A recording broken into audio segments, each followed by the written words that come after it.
Hello and welcome to Adult Music, the podcast with music for the mature mind. I'm your co-host, Russ. And I'm your co-host, Mike. And together we make a host.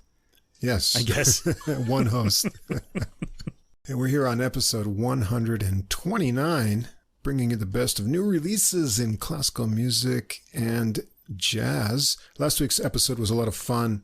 Yeah. We featured the new recording of Les McCann's tunes by Joe Alterman. And he checked out the episode, and he said he really enjoyed listening to us. So he wrote a really nice message to us. I caught that one. Yeah. And we're going to see if we can get him on for an interview. That would be really cool. Yeah, thanks, Joe. No pressure, Joe. You don't have to do the interview. This is just what we do. We're trying to, get to know people. Because he also has another recording out of solo piano with a lot of interesting pop tune selections on there. And I couldn't do both of them on the podcast, so it would be interesting to talk to him about that as well. They both came out on the same day, right? I believe they did, yeah. Yeah, that makes it hard, kind of, but we could do both of them. I don't know. That would be interesting. They're both on different labels, too. It's complicated. One's on a CD, one isn't. At least one's not yet. His own self-release, that's right. Yeah. And, also, so much music came out this week. I'm going to have material for a lot of episodes. Yeah, me too. Classical music, too. A lot of new material came out. And next week's going to be a big week, too. I already had a look ahead. Yeah, after a little bit of a drought midsummer, there's all this great stuff that came out.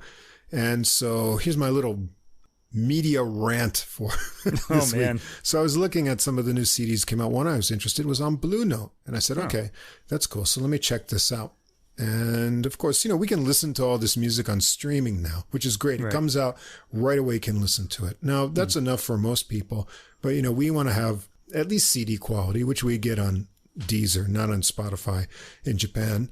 And, you have your other choices, Apple Music, Amazon here anyway.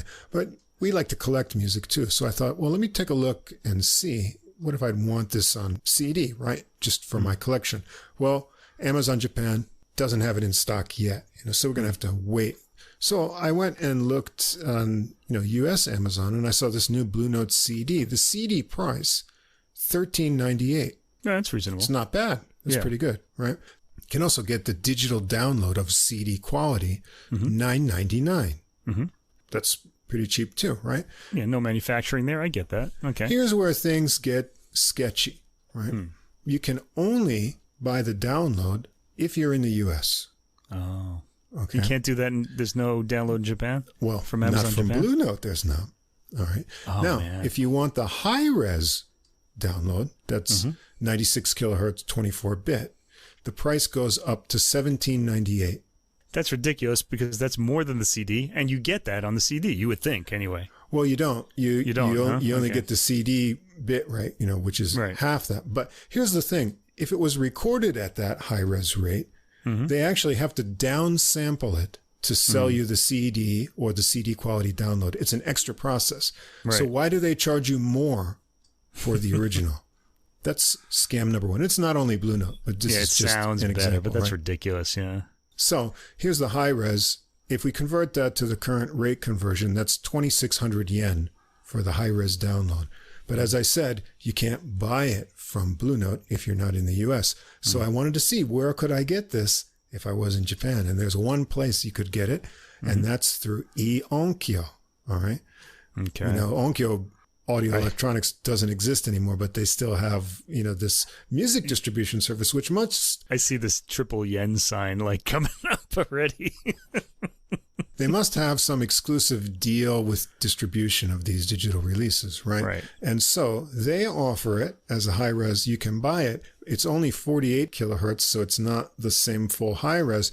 3,871 yen. Yeah, that's typical. It was 50% more than the U.S. download price converted to yen. Yeah, and not only that, they're not even shipping it. So the CD, they'll charge about that much for a CD here because it's kind of the U.S. price plus the, converted to the very weak yen plus shipping, which is pretty much why I don't buy CDs this year. I'm not buying CDs this year.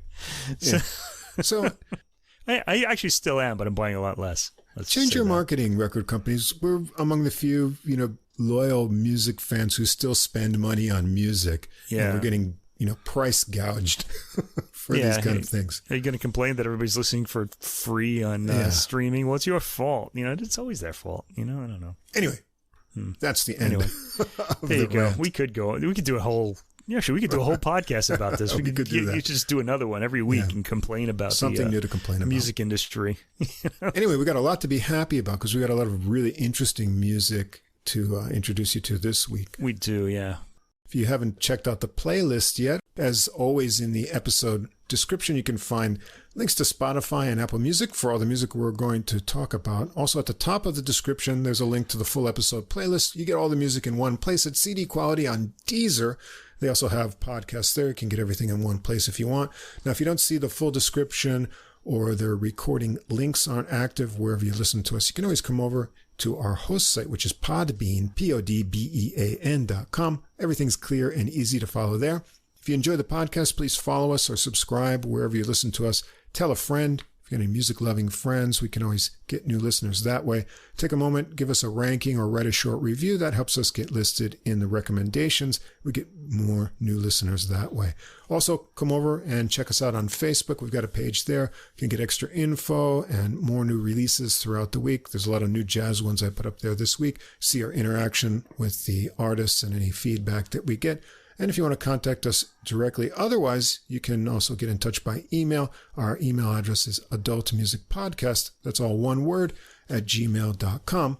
And speaking of podcasts, we also want to recommend our friends over at The Same Difference, two jazz fans, one jazz standard podcast. That's Johnny Valenzuela and Tony Habra. They look at several versions of just one jazz standard for each episode. They talk about the history, they play little samples, and then they talk about what they like and don't like. And we're going to bond with them, as it turns out. If all goes well and everything lines up. Or maybe we won't. In our next episode following this one week later, we're going to have a little standards summit with them. Yeah. And we're going to talk over one classical recording and two jazz recordings of mostly standards material.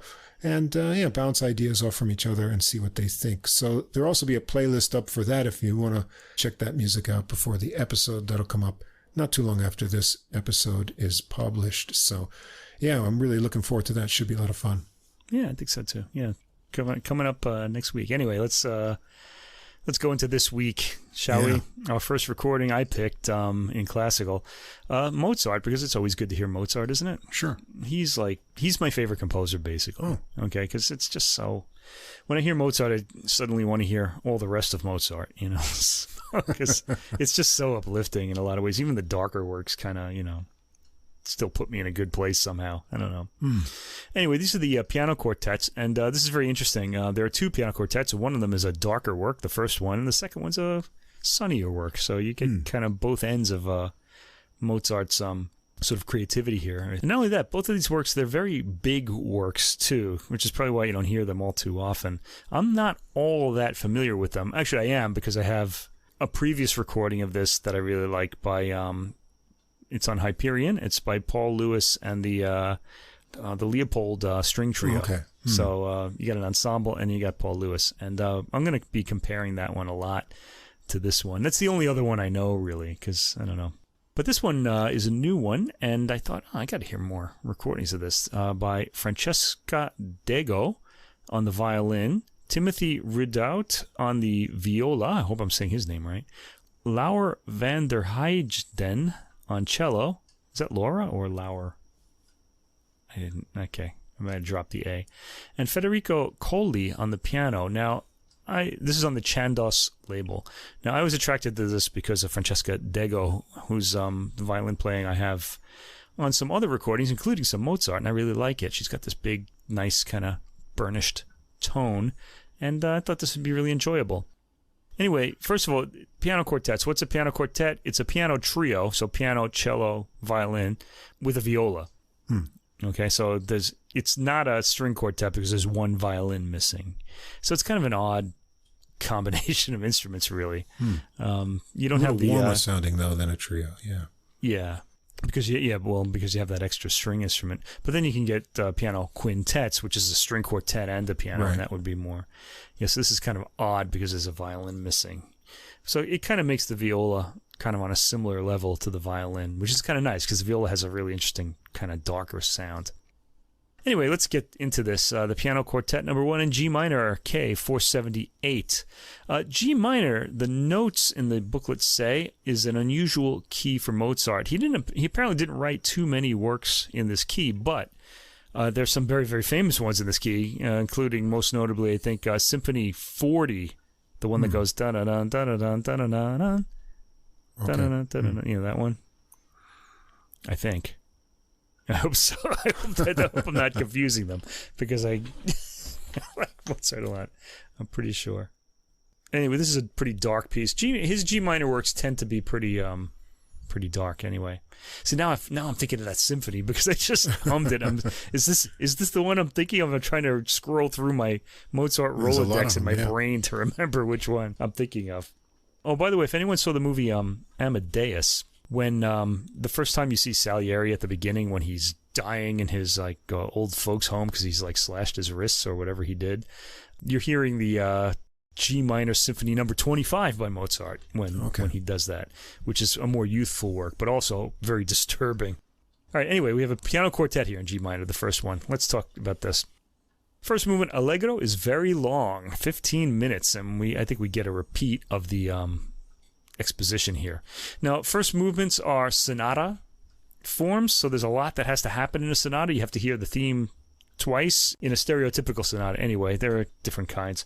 And then there's a development section where those themes are kind of played in different keys and mixed up, and by the end you hear the same themes again, except that one of them has gone to the key G minor. That's the signature key of the work. So it's sort of like a theater piece for instruments. It's an instrumental theater piece. It originated in opera, so think about the themes as opera characters. Anyway, the Allegro starts softly, and it's beautifully shaped, and there's of course the G minor sinister edge into this opening, and that sinister edge really isn't brought out much. I really would have if I actually played music, would have brought it out more. I'm always kind of coaching, when I do a lot of these things, sometimes in my head. Okay, instead of foreboding, which is kind of what you want from this, there's like a hesitant kind of feeling to it, I'm afraid to go into the next room. What's going to be behind that corner kind of feeling, you know? It's elegant and beautiful, which is not a bad thing, but there's more to this theme than that. Okay, so the fleeting violin theme just after the second minute is beautifully played, and I love Francesca Dego's playing, so she's on form here. And it registers as a genuine surprise here, because it just kind of pops out of the texture.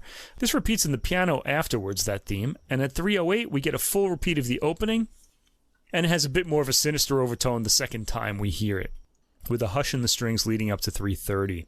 I still get the feeling that the drama of this movement is being played down.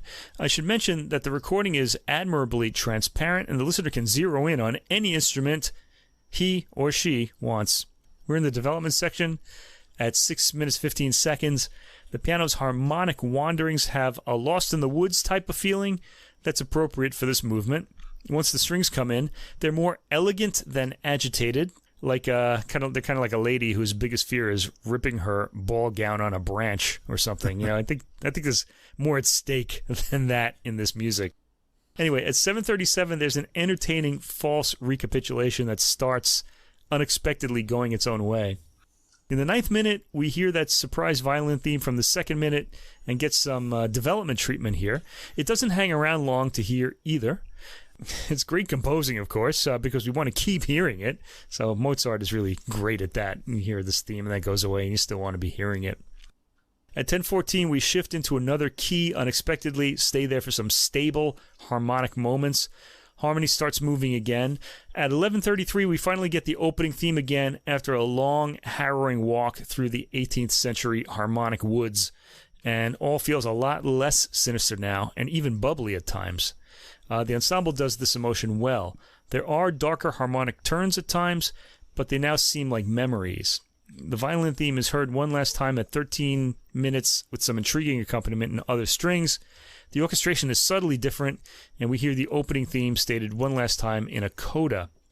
The movement ends emphatically enough and in beautiful sound and tone. Now, I heard both of these pieces on different days, and I noticed something. Both quartets have a very long first movement, and the development section is very long. Now, the opening theme, is restated about halfway through the development. It sounds like the piece is going to end soon, right? We're going to hear the repeat of the themes, and then the piece will end. But in both pieces, Mozart does this as sort of like a trick. It's something Heijden did a lot, where you'd kind of restate the theme, and then it would go off in some weird harmonic direction, and you have fooled the audience who are expecting to hear all the themes again, and then suddenly the rug is pulled out from under them, and they're lost in the woods again. And we thought we were home, but we're not. Okay, so we get that in this movement, and I really like that. Okay, the second movement, Andante. These are 3-movement works, by the way. The piano starts its solo opening at a slow tempo. Sound quality is excellent, with dimension to the piano sound. There's an excellent false cadence at 42 seconds. The piano playing and tone is sensitive throughout, and that's where my ear goes, towards the sensitivity.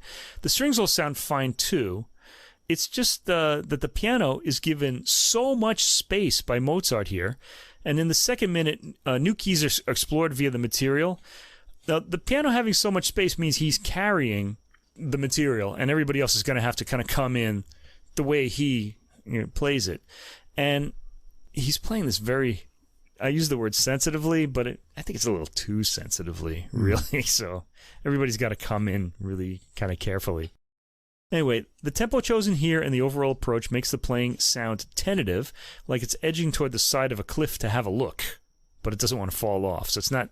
I don't feel like these musicians are taking risks, is what I'm saying here.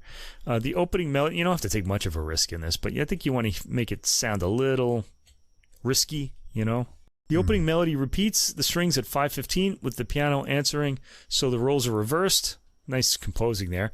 Peaceful, quiet, and sensitively played ending. Okay, the third movement is a rondo, and that's generally what we're going to get from Mozart in the last movements. It's one of Mozart's appealing rondo themes. It's cheerful, but comes across as heavier here than in the other recording I mentioned, the Paul Lewis and the Leopold String Trio recording. The interpretation here is pleasant and thoughtful, though, and everything is sensitively played. The dramatic departure from the theme in the 4th minute doesn't come across as particularly startling, as it should, I think. Again, these are my opinions, I just want to say. I can imagine people, saying, yeah, I don't think so. Well, contrast your ideas to mine. That's great. Okay, I do that all the time. Excellently executed false cadence at 7:12. That really had me believing we were headed to the end. And then they did that too, yeah, they did that really well. It was a big surprise. But we get that in the next run up to the cadence shortly afterwards. It sounds appropriately energetic. So I thought this was good, this performance. Now I have to say, though, I did prefer my older Paul Lewis and Leopold String Trio recording, for reasons I'll get into after I talk about the next quartet. Okay, piano quartet number 2 in E-flat major. We're in a major key here. This is K493. And this one contrasts with the first quartet in being much sunnier, and it sort of balances the program. These two works go together exceptionally well in the same program. I think they're both written in the same year, too, but I should have checked that. Anyway, the first movement, Allegro, starts with some sensitive playing. Okay, this word sensitive, I'm using this a lot. Okay, we're hearing a big grand piano on this piece, and it's got its rich sound to it. It's a nice contrast between the masked legato opening and the more sensitive, spacious ending of that theme. The major key work has a lot of the Mozart sparkle in it. The violin theme at about 1 minute is appealingly played. I liked Dego's performance throughout, although she's not really the main player. The piano really carries most of the music in all of these movements. Whenever Dego comes in for a solo in this movement, she really shines. I thought she was great in this whole album. Listen just after the 2-minute mark to hear that, or to hear her. At 2:58, the repeat of the exposition begins. This time I noticed that the pianist, Federico Colli, is shaping his lines more, and I'm noticing that more here. Dego's solo lines take on a more of an emotional feel this time around. I also like the way the cello is given the task of marking the rhythmic pulse rather than having the piano do it, which I thought was some nice arranging by Mozart. At around the 5-minute mark, and again after the 5-minute 20-second mark, you can hear that. For the development section at the 6-minute mark, we suddenly veer into a surprising darker minor key for the opening, and shorter lines start looking for a way to a brighter key. The material is worked out with a bit of a hush to it. At 7:30, again, very early, it sounds like we've arrived at the recapitulation. Now, if you're sitting in a room with your powdered wig on and your sort of whatever kind of jackets they wore, you're going to think, oh, this piece is almost over at this point. But because we have CDs, we can see there's still about 7 minutes left in this movement. We know there's some surprise coming. And indeed there is. At the 7-minute 30-second mark, we're hearing the recapitulation, we think, because we're hearing the opening theme again. It's reorchestrated a bit, and at around 8:35, the second theme reappears. There's still some tonal working out being done here.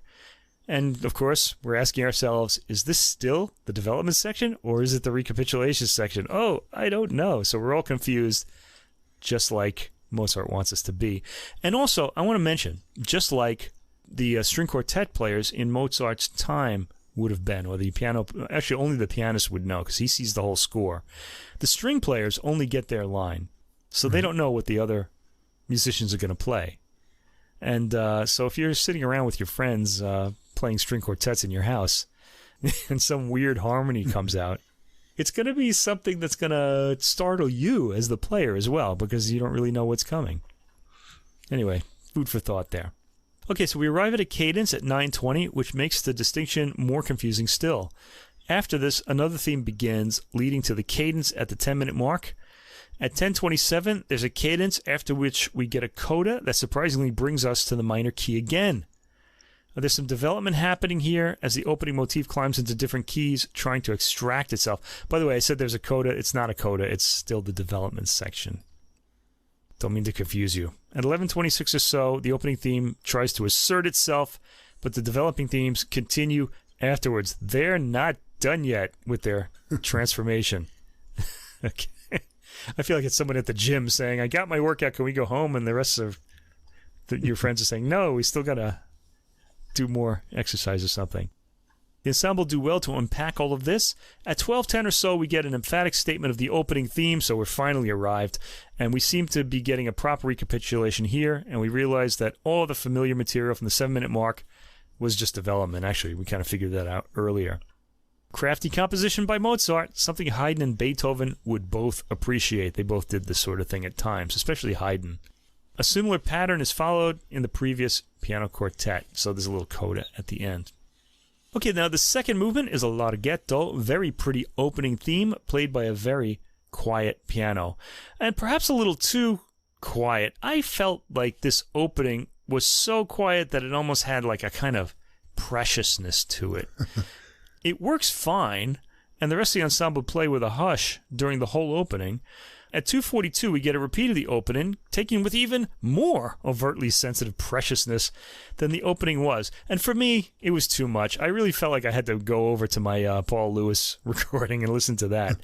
Now, in the Paul Lewis and Leopold String Trio version on Hyperion, he takes kind of a more careful approach, too. Like, he's not just playing out all bubbly either.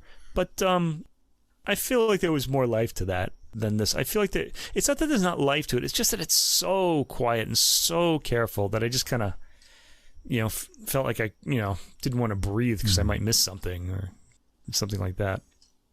Kind of like being at a Taylor Swift concert. Nobody wants to leave. Do you know anything about this? Nothing at all. Because there's some kind of like she's doing like 3-hour concerts and the people there like won't go to the toilet because they're afraid they might miss their favorite song. So they're all like, crazy stuff. Anyway. That wouldn't happen with me. Oh, no, definitely not with me either. I don't have any favorites. So. Yeah, maybe, I don't know. During a Mozart quartet, though, I don't know. I might have to stay there. That could be. What to say. Yeah. Anyway, but I feel you can... what I'm trying to say here is the quietness and sensitivity is just too overdone, I thought, in this movement. I feel like you can communicate more by interpreting less in this movement. The vibratoless strings at the 4-minute marker, for me, are trying for way too much sensitivity.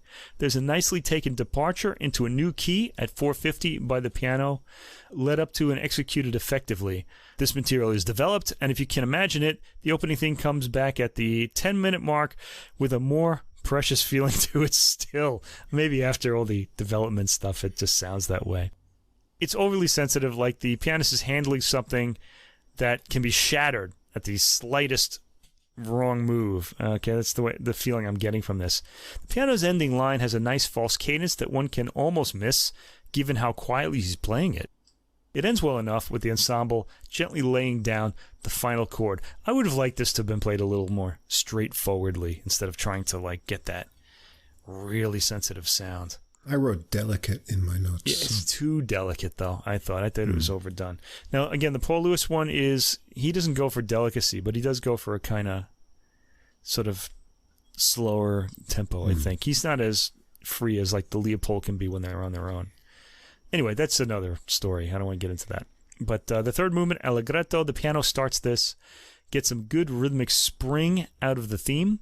But again, why is he so sensitive and quiet with the theme? It's fine to interpret it this way, but again, I feel like he's overdoing it, making it precious and cute rather than charming. Mozart can and should be, and often is, charming, especially in his major key works. He does the figuration in his lines well. They have great clarity, and Colli breaks out of his sensitive approach a bit when that's happening. At 3:44, we get into some more adventurous material as the key changes. There are some nice, harrowing, brief crescendos by the strings as the piano works out its rapid figuration. Colli, by the way, has amazingly smooth trills and scales as well. I was pretty impressed by that, as heard in the 7th minute. And then we get to the end of this piece. All right, so to sum up, I'm kind of lukewarm about this album, to be honest. I love the music. I think there are highlights in the album, but overall I'm going to go elsewhere, I think. The playing is very fine. The interpretations really aren't giving me much, though. In the first quartet, the one in G minor, the ensemble sounds like it's got together for some pleasant music making, and this piece is too sinister for that approach, I think. It's good, expert ensemble playing, but I really wanted a heavier approach to the first movement and a lighter one in the second one. Oh, a lighter one in the last movement. Everything is kind of in the middle, and not bad for that, but I just felt it could have been so much better. More chances could have been taken with the material or with the individual players' techniques. The second quartet has a well-played first movement in which Francesca Dego's playing stood out for me. I'm kind of a fan of hers, though, so I might be zeroing in on her. I thought the pacing and phrasing gave a good sense of the labyrinthine and tricky quality of the development section. Are we still in it? Are we out of it? I liked that a lot. But I felt the interpretation of the middle movement was far too precious. As though it were given a little more volume, it would shatter. The rondo theme in the third movement is also given too much preciousness by the piano, and since it's the piano that always introduces it, it's precious every time we hear it. I think that in the end, this ensemble isn't one that plays together often as a unit, but it's not that they're at odds with each other, but the interpretations don't sound overly of a piece. The playing is fine. The approach just wasn't to my taste. I prefer Mozart to be charming and mischievous, and here it's precious and too cautiously handled, I felt. Still, these pieces aren't being recorded much these days, and I was really glad to hear these quartets again in a new recording. But I don't know, I still like my Paul Lewis and Leopold String Trio recording. I'm going to go listen to that again later. I thought they were well-balanced performances overall. The recording is really nice. It's clean really and warm sounding. I thought the strings sounded really clear, and I could hear all the parts. As you said, the Quartet 1 has a darkness to it that only some of Mozart's works have, so it's a little bit unusual. And I felt they weren't as comfortable with what to do with that work as Quartet 2, which has a lot more familiar stylistic Mozart kind of little flares to it. And as I wrote, the piano is a little bit dainty in some spots too, but overall they seemed more comfortable and sort of well-versed in the little mannerisms that we often hear in Mozart that pop up in the parts in the second quartet. I think these pieces do go well together because they're really contrasting. And even though the Quartet 1 has some kind of dark urgency in spots, it's tempered by a lot of sunnier major passages. Actually, the Allegro is spending most of the time in the major key there. You just get pulled into a little bit of shade sometimes, and you're not really expecting that in Mozart's works. But so that's why I found that work kind of compelling. And I want to maybe go check out that other recording you mentioned too. I think I may have a copy of that as well. Now available on streaming, because Hyperion is on the stream, so you can actually get that. Yeah. And compare the two. I recommend you do. Paul Lewis is a bit more straightforward, although he is a bit cautious himself. He's not really racing through these works. I don't really like that either. This is kind of like an ideal balance that some pianists hit. Anyway, by the way, the sunnier second quartet has some pretty dark elements in it too, in the middle sections. Mozart's really good like that. Best composer ever. Although I guess they'd say Bach is, but Mozart's kind of, I kind of think of them as like, Dante and Petrarch, or the Beatles and the Rolling Stones. They're just kind of two opposite ends of some brilliant thing, or Socrates and Plato. No, Plato and Aristotle. That's it. You need two. You can't have just one. You got to have something to compare it to. Right, I guess. Yeah, something that's the opposite end or a different end. Anyway, next recording, we're hearing a record called Medtner in England. And the artists on this are Natalia Lomeiko on the violin, Alexander Karpeyev on the piano, and he appears on all tracks on this album, so it's mainly his album. And Theodore Platt, baritone, and this is on Somm recordings. Okay, so Nikolai Medtner was a Russian composer. He's Russian by birth, but he's really kind of Russian-German by temperament. I think one side of his family was German. And I think he was in a year ahead or in the same class as Rachmaninoff when they were studying piano and composition. Medtner was a pretty great pianist himself. And he would have had to be if he wanted to play his own works, because they're really, really hard to play, which is one of the reasons. I mean, you're going to listen to this album, and you're going to see why you don't hear this music so often, because it's a lot of work. And it's not because it's like Liszt, where it's got all these like amazing like pyrotechnics. It's that there are a lot of like dense lines to balance and sort of bring out of the texture, and the textures can be pretty dense. So it's going to take the pianist a lot of work. Now, Medtner had great melodies, as Rachmaninoff did, but Rachmaninoff had the better, the more memorable melodies, like the Gershwin level kind of melodies that you're just going to never forget.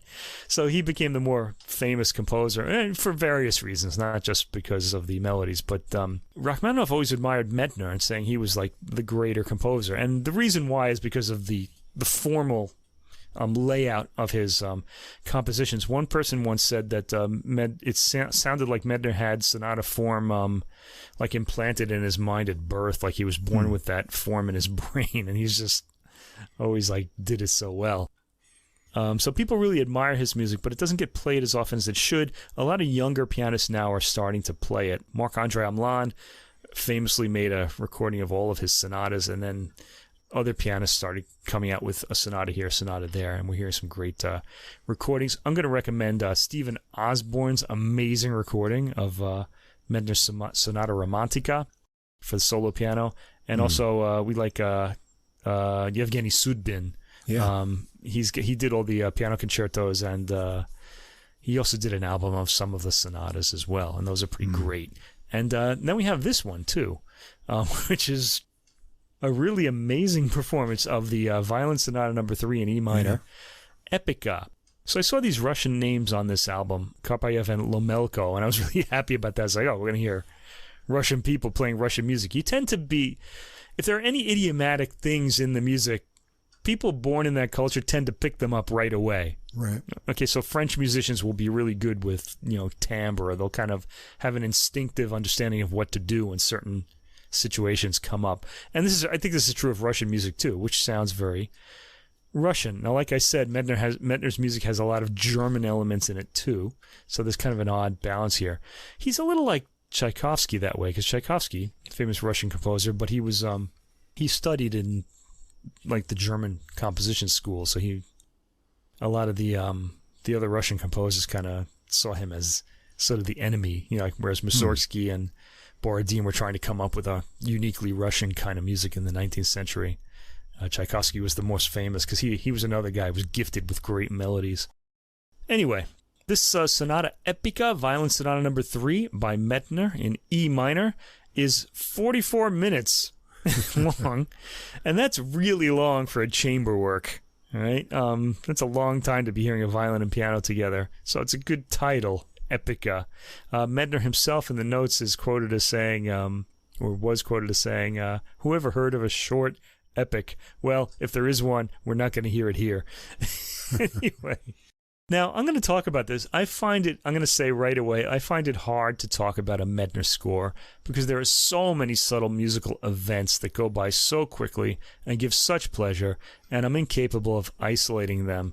It's kind of like, do you remember the opening scene of, I don't know, if you saw like Lord of the Rings and you see that giant army, that's going to attack Mordor, and talking about a Medtner work is kind of like talking about like what happens to every single one of those guys that are in the scene, those computer-generated people, because there's so many different elements in this. It's just amazing. It's a pleasure to listen to, and really ideal for CD or for recordings because you can hear them again and again.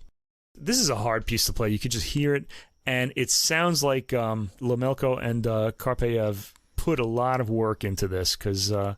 I think it's Lomeiko. Sorry, I'm saying Lomeiko. Lomeiko and Karpeyev put a lot of work into this, especially. I don't want to say especially the piano, but the piano does have a lot to do in all of these works. Medtner himself was a pianist.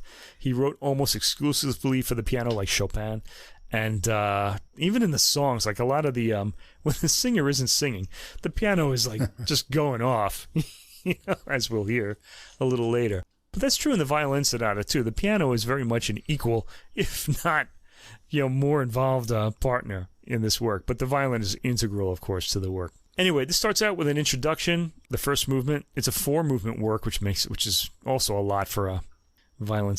Maybe not. They can have 4 movements too. So there's an introduction, andante meditamente, and then that goes into allegro for the main section. All right, now I actually had a little. This is a sonata, and it's so long I couldn't really pull out the. It would take a few more listens for me to pull out all the different sections of this. But let's listen. It starts slowly and majestically with the piano imitating slow ringing bells, and they're not just any bells; they're Russian bells, and they have a special sound to them. As do say Japanese bells here in Japan when we hear those. Bells, and also the bells in the churches in Western Europe have their own sound. So anyway, we hear these ringing bells. Think about the opening of Rachmaninoff's second piano concerto. That's those opening chords are like a bell, right? Tolling, not chiming, tolling sound. They're kind of heavy, and we get that here too. Not the same kind of melody, but it's a bell sound. The violin comes in with some gravity after that.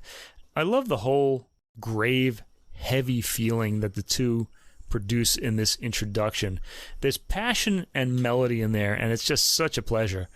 Some really beautiful harmony in the opening of this piece. It's very traditional but it's complicated. There's a lot in there. The two allow the piece to unwind. They're not in a hurry, so their tempo choice is really perfect. It all sounds inevitable when you listen to it. Please listen to this, and you might pick up what I mean. I can't really put it across with words, but it just all sounds so, we started playing this and now it's just gonna continue, like we can't stop it. I don't know, so it just kind of has that sort of feeling to it. At around the 3-minute mark, a faster, more dancing section begins. This is the beginning of the allegro. It's rapid, and there is a lot of handing off between the piano, which is busy throughout, and the violin. The balance is well achieved, with the violin well balanced in the constantly playing piano line. There's a second theme at around the 4-minute 30-second mark, which stands out enough to be memorable. In fact, all of the melodic material in this section is appealing and holds the ear, if not as steadily as a Rachmaninoff work might. The duo is on top of everything here. The tempo chosen has a lot to do with the unfolding way this music has of falling on the ear in this performance. It sounds very natural, and for that reason, a lot of detail is picked up, and also due to the excellent recording, and no doubt our two Russian soloists' intuitive understanding of the idiom. I like the way the rhythm seems to change with every few measures, often not on the beat, when it slips, say, from a marching rhythm at the 13-minute mark to something a little more slippery at 13:06, only 6 seconds later. And then it really happens throughout this section from 3 minutes on. It's a pleasure for the ear and really for the senses. There's some heaviness from the introduction that returns to the score in the 14th minute, bringing this fascinating movement towards the end with the church bells we opened with. So he goes back to the introduction at the end. Some beautiful violin tone, too, as the melody slips from high notes into harmonics seamlessly. Listen in the 14th minute for that. The allegro section briefly returns to lead to the final cadence. There it is. I just talked about 15 minutes of complicated music in a fairly short time. There's a lot more than that. Listen to it. Second movement, Scherzo, allegro molto vivace e leggero.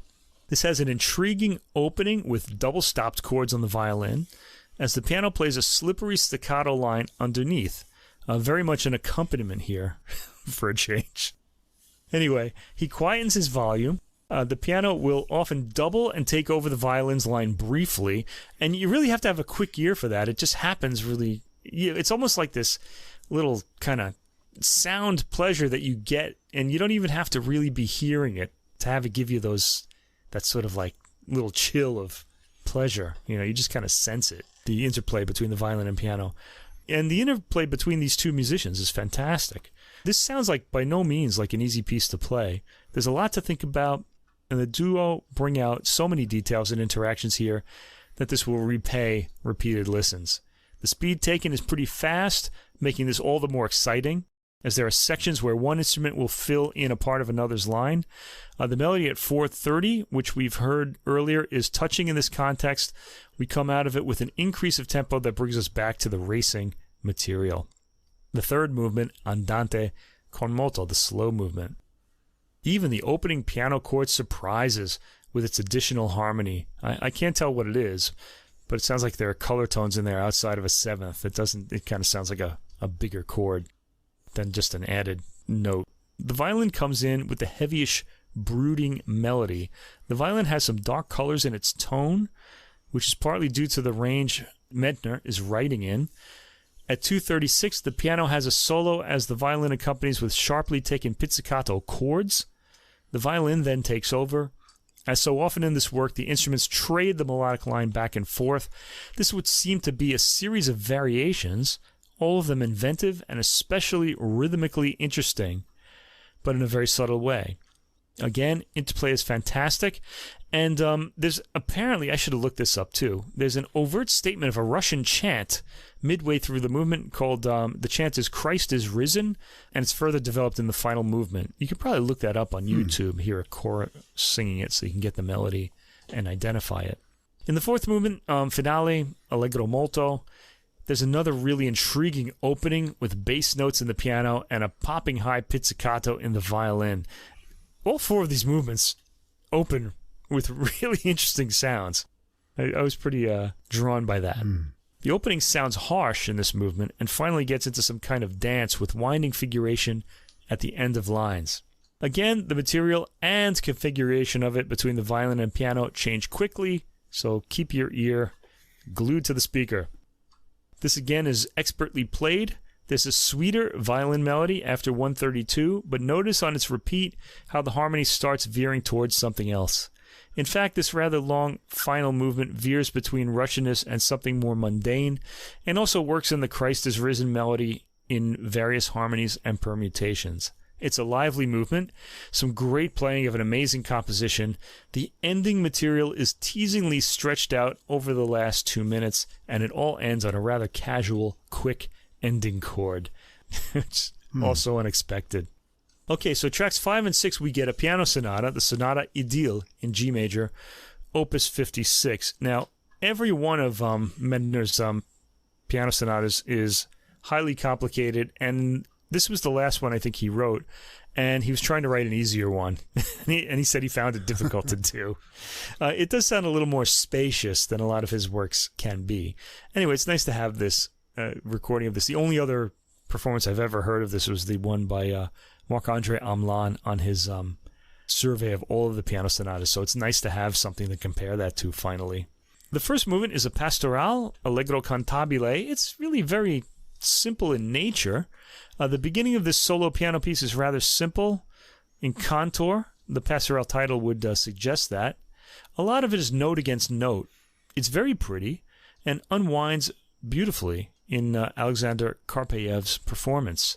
There's a 3/4 rhythm, unless it's 6/8, but I think it's 3/4. It's palpable, and the music is rather harmonically simple, but there's some enjoyable melodic contours in there, and of course the material changes quickly in Medtner's hands. He's just got loads of ideas, and he has to get them all in, I think. The second movement is a little longer, allegro moderato e cantabile. It's a bit more complex too, and begins by dancing a bit more. It's faster moving and has a sense that it's headed somewhere. And that's another thing. Medtner, again, would be in the tradition of having a, what's the word? There's a Greek word, a telos, to his work. Telos means like an end. Like Aristotle said that everything has a telos, so like an acorn. Its telos is the oak tree. Its ending is to become an oak tree. And we get the sense that we have that in this work too. Like it's going somewhere very definite. It's just that we don't know. We, the listeners, don't know where it is yet. Especially as it's played here by Karpeyev. He does a really nice increase of tempo from around 30 to 45 seconds, leading to a galloping dotted rhythm theme. One thing that stands out for me in Karpeyev's playing is his layering of the melodic material against the accompaniment and counterpoint. This is a key part of playing Medtner's pieces on the piano, and not all pianists achieve it as well as Karpeyev does here. He seems to have a deep understanding of the score. Surely a lot of work was done on preparation for this album. This movement features constant rushing lines underneath any thematic material. The recording is on the dry side, which assists greatly in aiding the listener in following all of the intricate lines. But the recording has good room ambience as well, so it sounds like alive. It's good, though, that it's a little drier, because if there was lots of reverb in the room, we'd miss a lot of these lines, and they're really subtle. Very pretty, extended ending, as in the Violin Sonata, with some lovely trills at the end. Okay, from tracks 7 to 14, this is quite some variety in this program. We get 8 songs by Medtner, Opus 61. Now, all of these songs came out posthumously. They were published posthumously. And 2 of them are German, and the other 6 are Russian. And the German and Russian songs sound very different from each other. I think just the sound of the language inspired Medtner differently. The first song is called Reiselied, which means travel song. It's on a poem by Josef van Eichendorff, a poem by him. Here the text is something free of care. The listener wends his way through nature and life. And here we're hearing Theodore Platt on baritone for the first time. It's a rich voice here singing in German. He gets a bit of a teardrop in the voice at times, at lines such as Der Himmel ist mein Dach, which means the sky is now my roof. So listen for that line to see what I mean here. That's in the second verse. Platt varies his tone a bit to match the mood of each verse and the layout of the melody. We're in for something good in these songs, so it starts out well. Track 8, Nachtgruß, Good Night. Also, Josef van Eichendorff poem. The text is about going to sleep and leaving behind the cares of the day for the silent realm of night, where a new king takes the throne. Very romantic. Platt is brought pretty high in his range in this song, especially in the second and third verses. You'll also want to notice the piano accompaniment.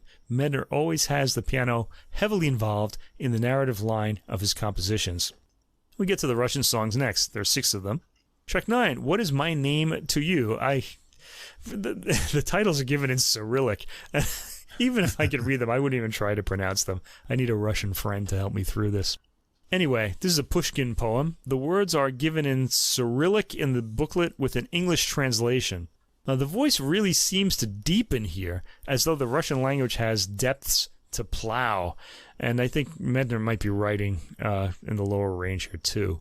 It's a song about how a life isn't memorable, but the singer pleads to his listener to have some memory of him. The voice does move up in a pretty high register toward the end, thinning out a bit, but never losing its rich tone. Track 10, If Life Deceives You. This is number 4 of the 8 songs. Pushkin, again, is the poet, and the poem is about looking forward to a day of celebration.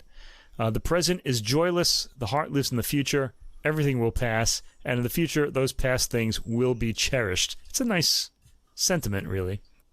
A nice poem, rather quietly set here, but with a lot of bass in the piano. The vocalist remains in his mid-range for most of the piece. Track 11, Prayer. This is song number 5.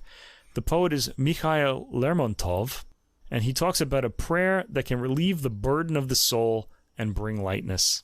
There's some lovely held notes at the end of verses by Platt here. I have to say, I can't really judge his Russian singing. I do like his tone in these songs. I really don't know how well he's pronouncing this language, though. I'm assuming it's very good, though. I can't.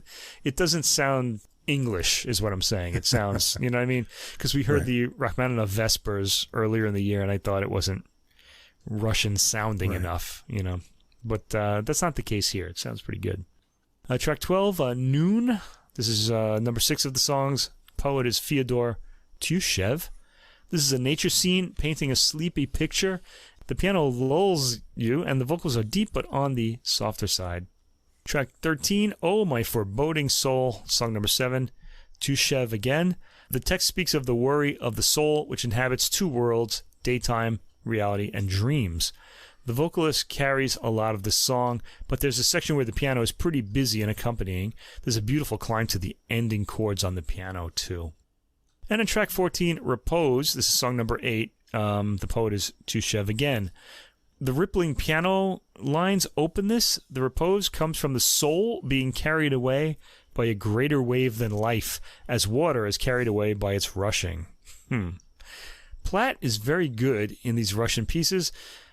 I have to say I felt he was more expressive in the German ones at the beginning, but I can't really tell because I don't speak Russian.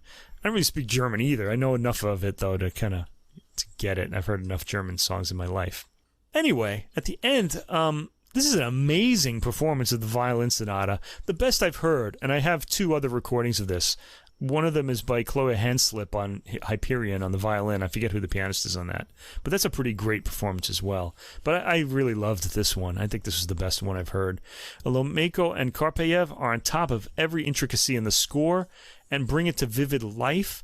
They're in character throughout and well balanced. So you really want to hear this album for that piece. But the other ones are great too.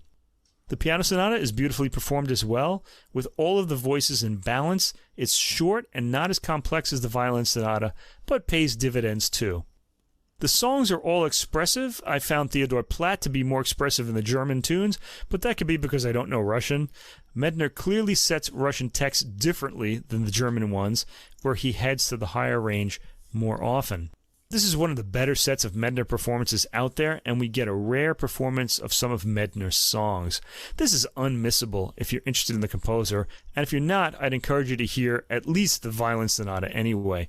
It's really great music making, of some great music in my opinion, especially in that piece.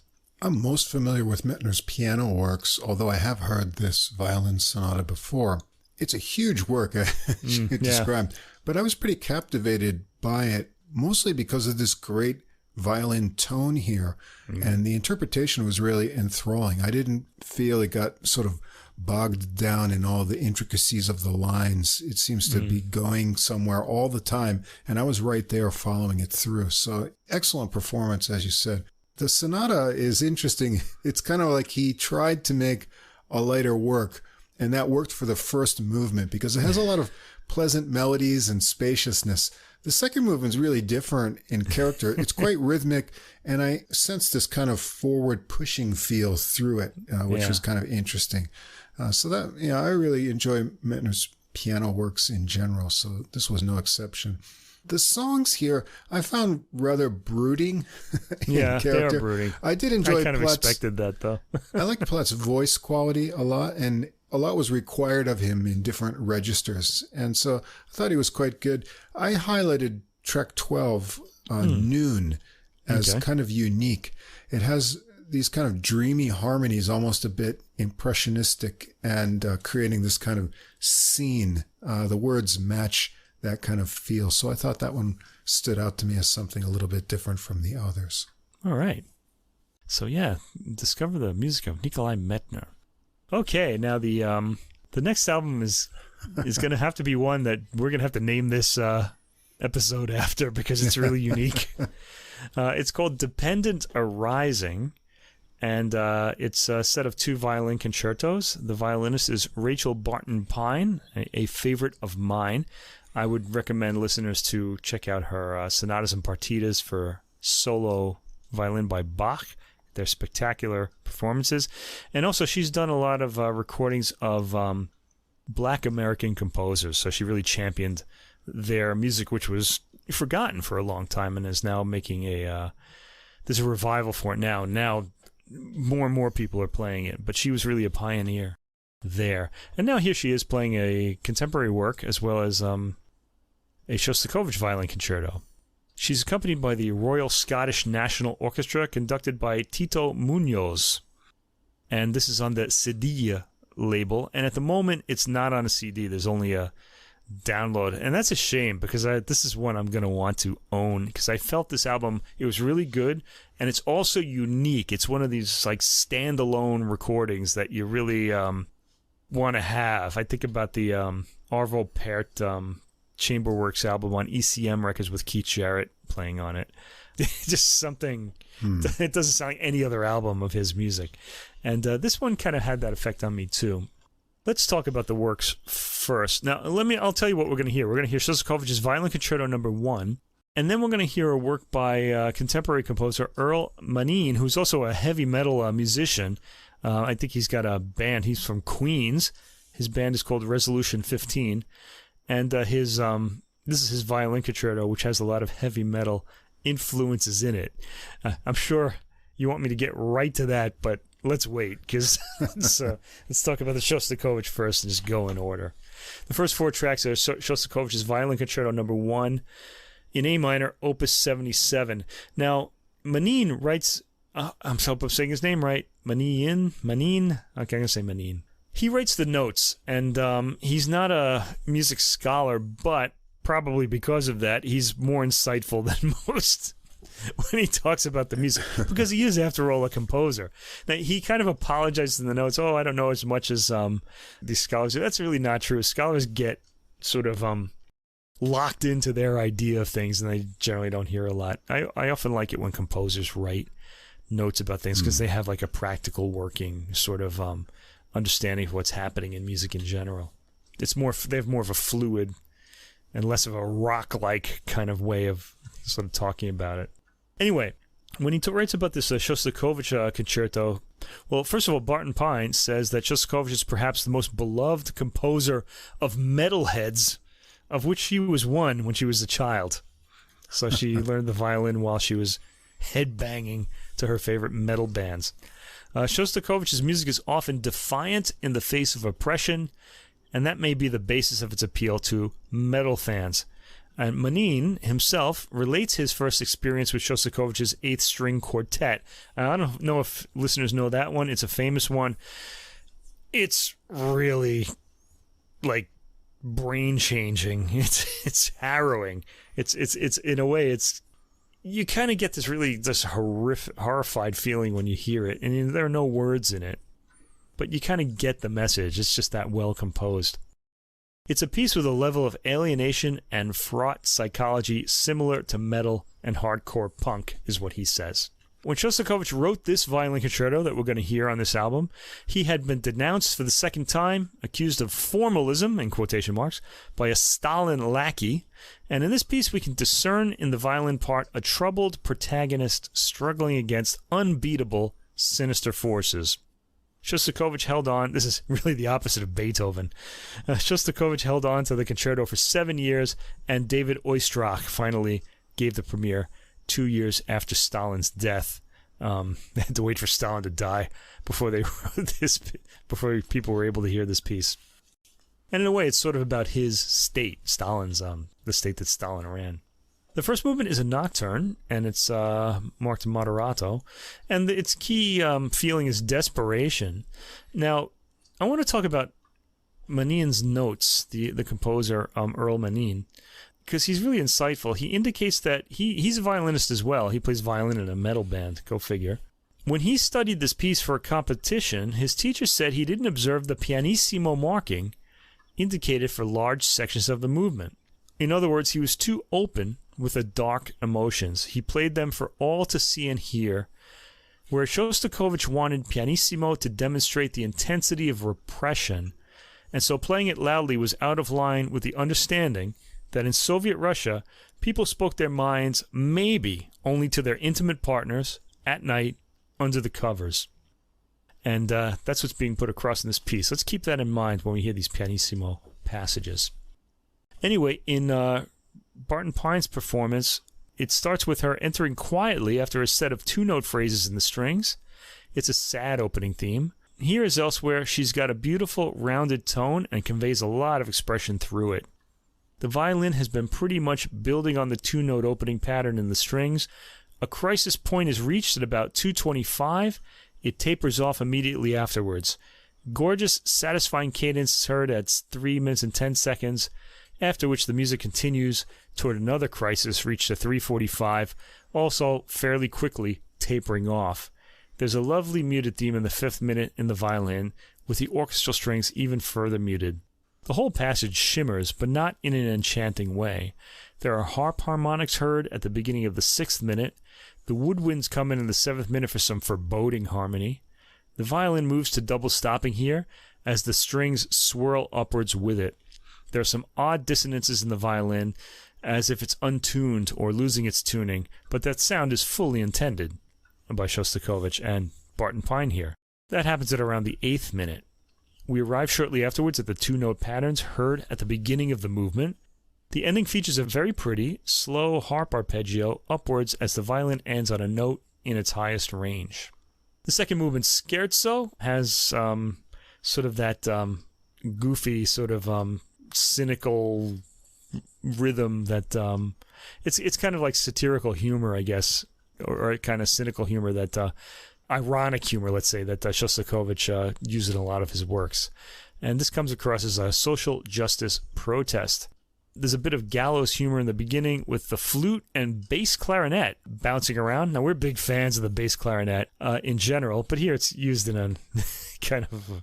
We like it when it's used in its more kind of rich tone. Here it's just being used for a kind of, let's say, expressive effect. Manin says this is one possible reaction to death staring you in the face. There are also klezmer elements in the movement, which Manin says is a ballsy move. That's the word he used. Can I say that on the podcast? I guess so. There it is. Because of Stalin's anti-Semitic campaigns. So having a klezmer a klezmer section in your piece would be quite a protest. So this is one of the ironic movements that Shostakovich used a lot. Barton Pine gets a throaty sound out of her dug-in, quick bow attack at the beginning, and this continues throughout much of the movement. It's an intriguing sound that makes one sit up and take notice, as do the slashing smooth glissandos on the violin just before the first minute. Circusy material enters afterwards in the sense of a Pennywise the Clown feeling of the circus. So more of a terrifying circus. The material becomes more directly sinister in the 2nd minute. A really hysterical peak is reached in the orchestra after 2:30. Then the violin plays a slashed-out set of themes over pizzicati in the orchestral violins. It's a nice effect, sounding like the pizzicati could be coming from the soloist. From the 4-minute mark, the movement becomes more intensely and enjoyably unhinged as the rhythm is set off in high relief via both solo and orchestra. At 5:50, a sort of desperate circus atmosphere emerges, and there's a big tension built via a prolonged stay on a single chord until the movement releases to its cadence. Third movement, Passacaglia, a very famous movement mostly because of its very long cadenza that starts halfway through. And it has like a relentless kind of feeling to it. Now, Passacaglia has a ground bass that's improvised over. The ground bass, giving the Passacaglia its form here, conveys feelings of tension and dread. The cadenza comes out of silence, is huge, uses motifs from the previous movements, and reaches a ferocity unparalleled in the violin literature, according to Manin. The bass line is punctuated by brass and timpani, making it intense. A sort of religious feeling comes out of the wind's smooth chords just before the first minute. The violin comes in with a touching, deeply heartfelt theme in the second minute. The Passacaglia theme has quietened in the bass, but it's still driving the piece. I really like the bassoon counterpoint, right? At least I think that's a bassoon, during the violin solo in the third minute. The solo builds in intensity, as does the accompaniment, as the fourth minute goes on, where we have low brass doubling the Passacaglia bass line, really emphasizing it. In the sixth minute, the material quietens down as the violin delivers its melody in deeply heartfelt playing by Barton Pine. In the seventh minute, the bass line is heard pizzicato as the violin repeats its notes, emphasizing them, before moving on to the rest of the melody. At 8:15, there's a quiet timpani roll as the violin starts its cadenza, which is a long and big and very expressive one. The cadenza proper begins at around 8:48. There was a preparation to it before that. It starts quietly and pleadingly with some beautiful tone and gorgeous harmonics at the top end. I have to mention there are odd stoppings of not only violin tone, but room ambience at the end of complete passages that are followed by silence. I'm wondering if the engineer is doing that or if the cadenza was recorded in separate takes. I should probably listen to this in headphones and make sure I heard it, though. Anyway, it doesn't matter because what follows in the 11th minute is extremely intense, featuring slashing, double-stopped chords and hysterical rushes to top notes. The recording is very close, as we can hear Barton Pine's bow striking the strings clearly in rapid passages. It's very impressive playing here, and very intense.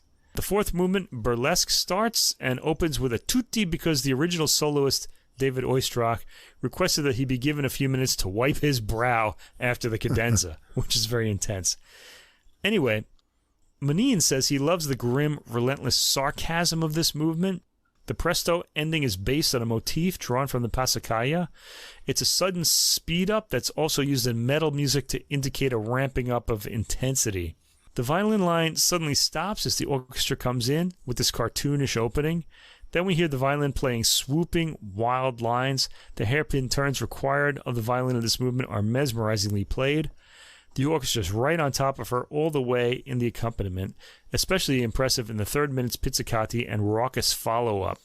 It's an exhilarating performance to this movement, right up to its pulling one out of one's seat ending. All right, well, we've had quite some intensity in that piece, but boy, we're going to go for something of a completely different order in tracks 5 through 7. This is Earl Menin's work, Dependence Arising, Concerto for Violin and Orchestra. As I mentioned, Menin is from Queens, New York, and is the songwriter and lead violinist of the guitarless metalcore band Resolution 15. That'd be interesting to hear. Metal without guitars. He wrote a metal-inspired work for unaccompanied violin called Metal Organic Framework, and he wrote this for Rachel Barton Pine, which she premiered in 2014. I wouldn't mind hearing a recording of that. Next came this violin concerto. Menin says the concerto confronts the listener with unpleasant emotions through music that openly confronts pain and suffering, as does the Shostakovich concerto we just heard. Now, if you're listening to this podcast and you're saying, I don't want to feel unpleasant emotions, I'm not listening to this, please listen. I think you're going to really like this. I didn't really... Okay, well, let me talk a little bit more about this. I don't want to give anything away yet. The concerto draws inspiration from the world of extreme metal, from the Western European classical music tradition, and from Menin's practice as a Buddhist, from which the concerto gets its title.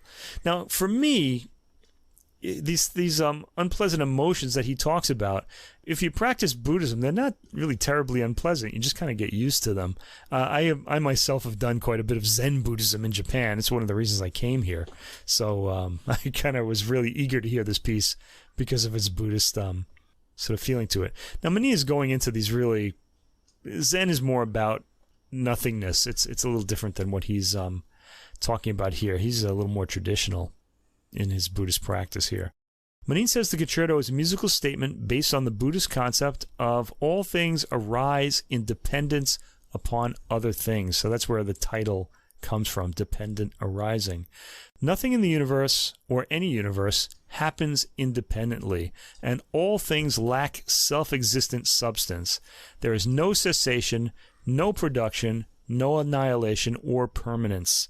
no coming or going, and no difference or sameness. Some of the metal terms used by Manin in describing this work are, he talks about blast beats, which is, I don't know if people I doubt people listening to this podcast listen to much heavy metal. Although, I don't know, some of us find our way to classical music via heavy metal, as I did. I don't listen to heavy metal anymore, though. It's too loud. I liked it when I was younger. Anyway, a blast beat is when you're playing the kick drum, the snare drum, and the sort of cymbals at the same time. And you can do all these wild patterns on it. Check them out on YouTube. There are lots of videos describing how they're done, actually. Breakdowns. A breakdown is when there's a sudden tempo shift, so it doesn't like slowly slow down. It just suddenly cuts to half its tempo, like in a single beat. Okay, half as slow as the preceding section. Then there's mosh sections. Those of us who spent time in a mosh pit might know about this. But this is a sudden tempo shift that moves twice as fast as the preceding section. And then there's chugs. A chugging on an electric guitar is when you kind of mute the strings with the palm of your hand, and you just keep playing the same chord, over and over. That sound is called chugging. We're going to hear all four of these things in this piece, and it's pretty fascinating because it works in the orchestra and the violin. Okay, Grasping at the Self is the name of the first movement, and Manin says, the violin's entrance is meant to express the universal fear of death and the resulting stunning realization that all our ambition, grasping, hopes, aspirations, dreams, and wishes are, as long as one remains tied to desire, ultimately fruitless. Now, if you don't want to practice Buddhism, you can learn about the ultimate fruitlessness of your activity by starting a podcast. Anyway, so I think we're already well on our way to Buddhist enlightenment just because we do a podcast. Anyway, what follows are riffs in the orchestra derived from metal. Now, if you think about a guitar riff, it's sort of like a short melodic phrase that gets repeated a lot, and we're going to hear that, like in a metal or even a rock tune. One result of the hybrid musical styles is that the soloist has to push her own voice over the orchestra in the most relentlessly aggressive way.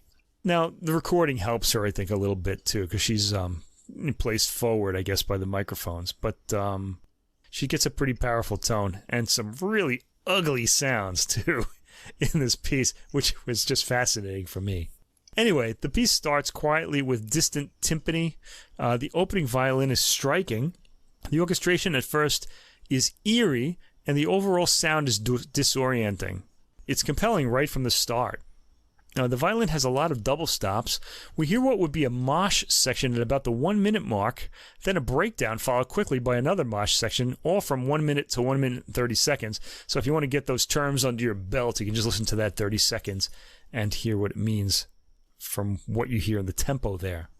At the minute and 47 seconds, we get some blast beat adaptations. You can hear them specifically at the 2 minute mark and at 2:03, or in between that section, 2 minutes to 2 minutes and 3 seconds. And a lot of chugging in the double stopping and bowing in the second minute. So right away, we've heard all of those elements, and they're going to come up again and again in this piece. While this piece isn't amplified, the techniques actually make it heart racing and intense. The writing is very busy, both for soloist and orchestra. There's a pause at 4:15 and a real breakdown into a sweet melody with light string accompaniment. The orchestra builds up into a repeating pattern. This would be riffs here, I guess. And we hear a wildly orchestrated brass section at the 5 minute mark. There's some light chiming percussion in the quiet section in the 5th minute as the violin melodically rhapsodizes. At 6:45, this section abruptly and brutally ends, and we hear a repeating riff in the violin in the 7th minute, followed by a melody with fierce blasts of brass. I have to say, the inventiveness with the orchestration is impressive, and it all registers well. You can hear some orchestra riffs being sequenced after 7:45, reaching an abandoned climax at 8:08, where the violin picks it up and plays what sounds like a cadenza. It sounds tough to play, and the harsh tone used here is pretty cool. Something you don't hear often in classical music. The cadenza is intense all the way through and consists of a lot of double-stopped repeated riffs. The orchestra crashes in at 10:15 with the violin still wildly digging in. As the 12th minute goes on, we hear the tempo slowly build up to a higher speed. Then at around 12:45, a sudden mosh section erupts out of that effect. The movement ends on an aggressive phrase that's suddenly interrupted. The second movement, of 3, is called "The Crows Already Knew of Your Grief, They Will Carry Him Home." And this was written shortly, Menin says, after a friend of his died of kidney cancer.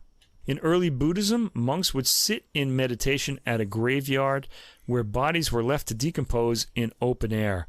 At one point during the guided meditation, the monk would be instructed to visualize a crow feasting upon his own corpse. The movement is a meditation on grief meant to augment the appreciation of daily life through a deeper understanding of its ephemeral nature.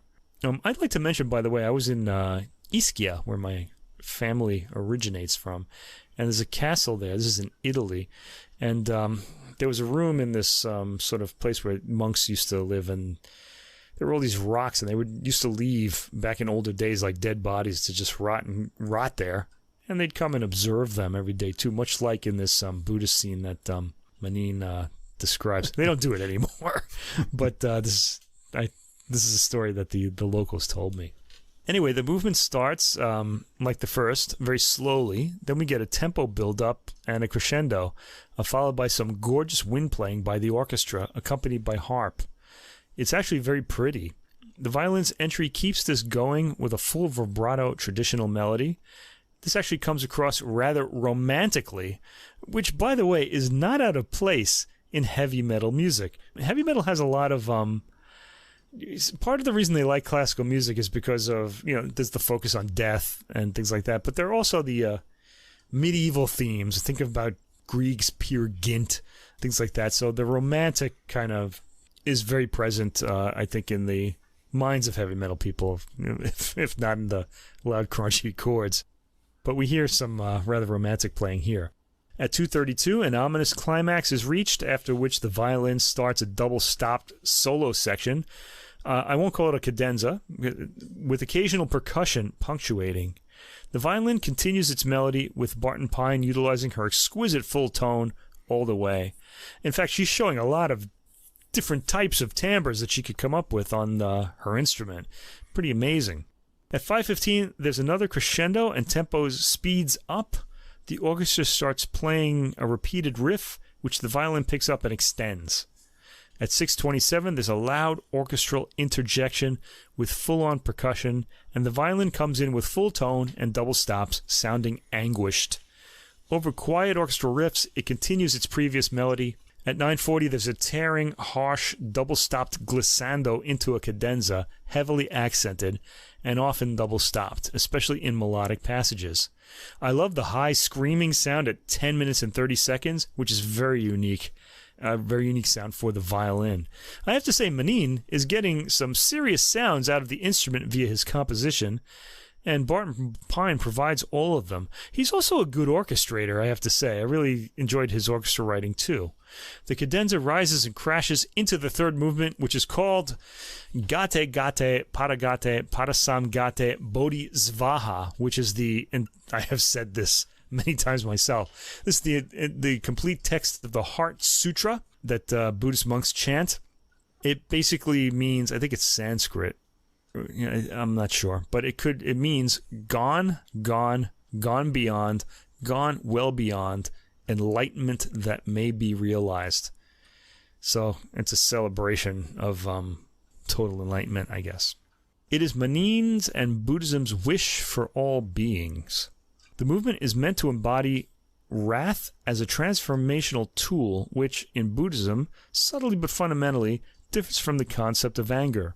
Wrathful Buddhist deities serve the purpose of confronting us in our delusions or pushing us into greater compassion, and they sometimes do it harshly.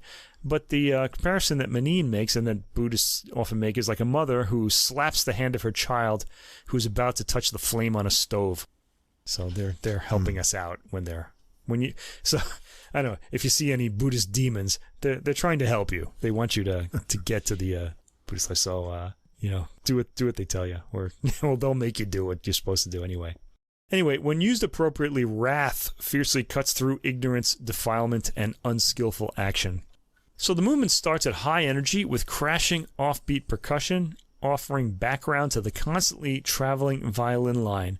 The movement is wild, with some impressive virtuosity from Barton Pine, always in full control of her tone and capable of many different timbres without resorting to effects like harmonics or sul ponticello. It's pretty amazing. I think she achieves a lot of this just with her bow.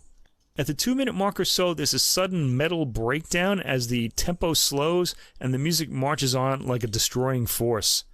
The movement is aggressive and harsh. At 3:35, there's a sweeping away of the aggressive forces and a lovely wind harmony emerges. The violin repeats the wind harmony double-stopped and brings it further in as she plays. Some racing virtuosic bowing is heard at 4:55. Some slamming blast beat-oriented percussion accompanies the violin line's ascent to the final note, ending this exhilarating concerto. Yes, exhilarating. It might be at times like ugly and like harsh, but it's exciting, I thought, all the way through. Wild and aggressive it may be, but Manin's violin concerto, Dependent Arising, is also eminently listenable. At least if you like rock music as I do. It's actually very exciting, and any rock idioms in the work come across effectively, meaning the violinist and orchestra conductor knows something about it. It's an excellent performance. I'd imagine the best we'll ever get of this work. I mean, who else is going to play with this intensity? I don't know. The piece may have metal elements, but they're all well integrated into the material, and the form of the piece is satisfying to those of us listening for the long structural line. Really amazing, and louder than Christopher Rouse, who I think had a lot of loud pieces. It's a sad that Rouse died. I bet he would like this work. It's too bad he won't get to hear it. I found it very exciting. He came from a rock background as well, so... Christopher Rouse did. Yeah, he was a drummer and percussionist, I think. Right. Anyway, the Shostakovich also comes across well, with Barton Pine putting across its anxiety. One of the things that makes this recording so compelling is that Barton Pine will go for ugly sounds when they suit her expressive purposes, and I'm always happy to hear expression over beauty. That said, there's plenty of beautiful tone in the Shostakovich as well, of the second movement as the Manin piece. It really is a recording that needs to be heard. It's very different, and if you grew up listening to rock music, this is an easy entry into the world of classical music. Use this record to convert your friends who don't want to hear this. Right now, the album is only available, as I said, via streaming. I certainly hope it's going to come out on CD. Cedille records usually do. Sometimes they take time. Because I need this album in my collection. 20 years from now, I want to see it on my shelf, pull it down, and listen again. And then attain the light enlightenment of the Buddha. Well, this Shostakovich piece, like a lot of his works, really wears me out. It's brooding. And I do understand what it's supposed to express, and it does that well, but I feel kind of drained at the end I think this whole album wears you out, but it's like after a workout, and it's good for you, I think. It was well played and with excellent violin tone, and I didn't really know what to expect with this Manin. You had told me, metal influenced, so I was actually pleasantly surprised. When I picked this, I said metal influenced, and then I just wrote it on the list of things we have to talk about. I didn't even listen to it. It wasn't what I expected. I really actually enjoyed the orchestration. Lots of dynamic percussion and exciting brass. Yeah, huh? It's a really exciting work. Yeah, as I was expecting, there is a lot of head-banging violin shredding going on in here. Yeah. But there are some surprisingly sweet, contrasting sections that I was not expecting in there.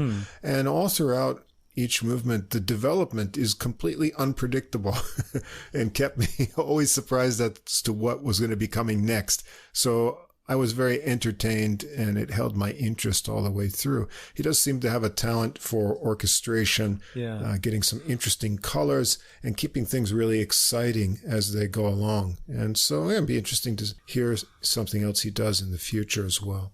Yeah, I thought this was interesting. I'm kind of interested in that solo violin metal work that he wrote for Rachel Barton Pine. I wouldn't mind hearing that. So hopefully someone will record that. Hopefully she'll record it. Has to be her. Who else is going to play it? Well, it's interesting to me, when we talked to Nicholas Sivalov, I really tried to get inside his head as to how he sort of paints the orchestral colors coming from the keyboard, and his answer didn't help me at all. He sort of told us that he's already playing the orchestra when he's at the keyboards, and the colors just came out. So yeah, I get what he means though, because I think you just have that shortcut thing that you do, you know. It's kind of, but it's always interesting to me then to, you know, have someone coming from a different musical background and then yet be able to choose and assign sounds in an interesting way to different instruments. So yeah, I was pleasantly surprised there. I think creativity like that, it has something to do with that whole story about the dancing centipede, and you know, I think some ant asked the centipede, you know, when you do your dance, which leg do you move first? And he starts thinking about it, and then he can't dance anymore. You know, he just does it. I think you just come up with your method, and I guess you just do it, and you don't really know how you're doing it. What I'm trying to get at, I think, is, you know, there's different like musical gifts. So one, of course, as we were talking with Medtner and Rachmaninoff, is the gift of melody, right? Yeah. So just to be able to come up with wonderful melodies in any genre.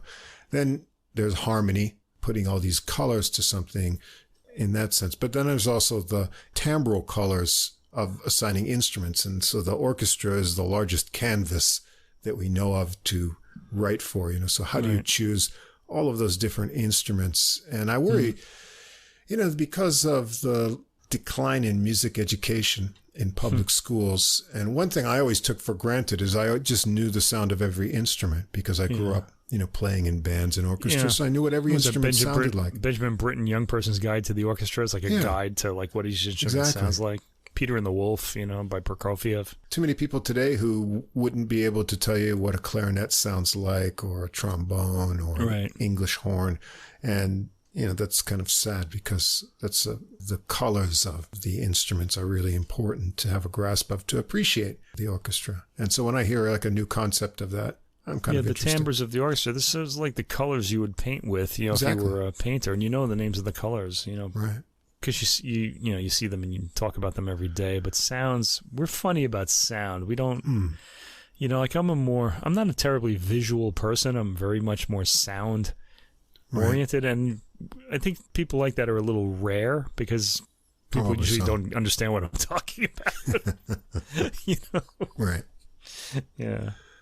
All right. Well, let's go over to the jazz side. I've got a really great group of recordings for you this week. We're going to cover some really experienced jazz masters. We've got an up-and-comer, and we've got a recording that's an advanced preview we're going to talk about. You're going to have to wait a while to hear it, but it's going to be a great one as well.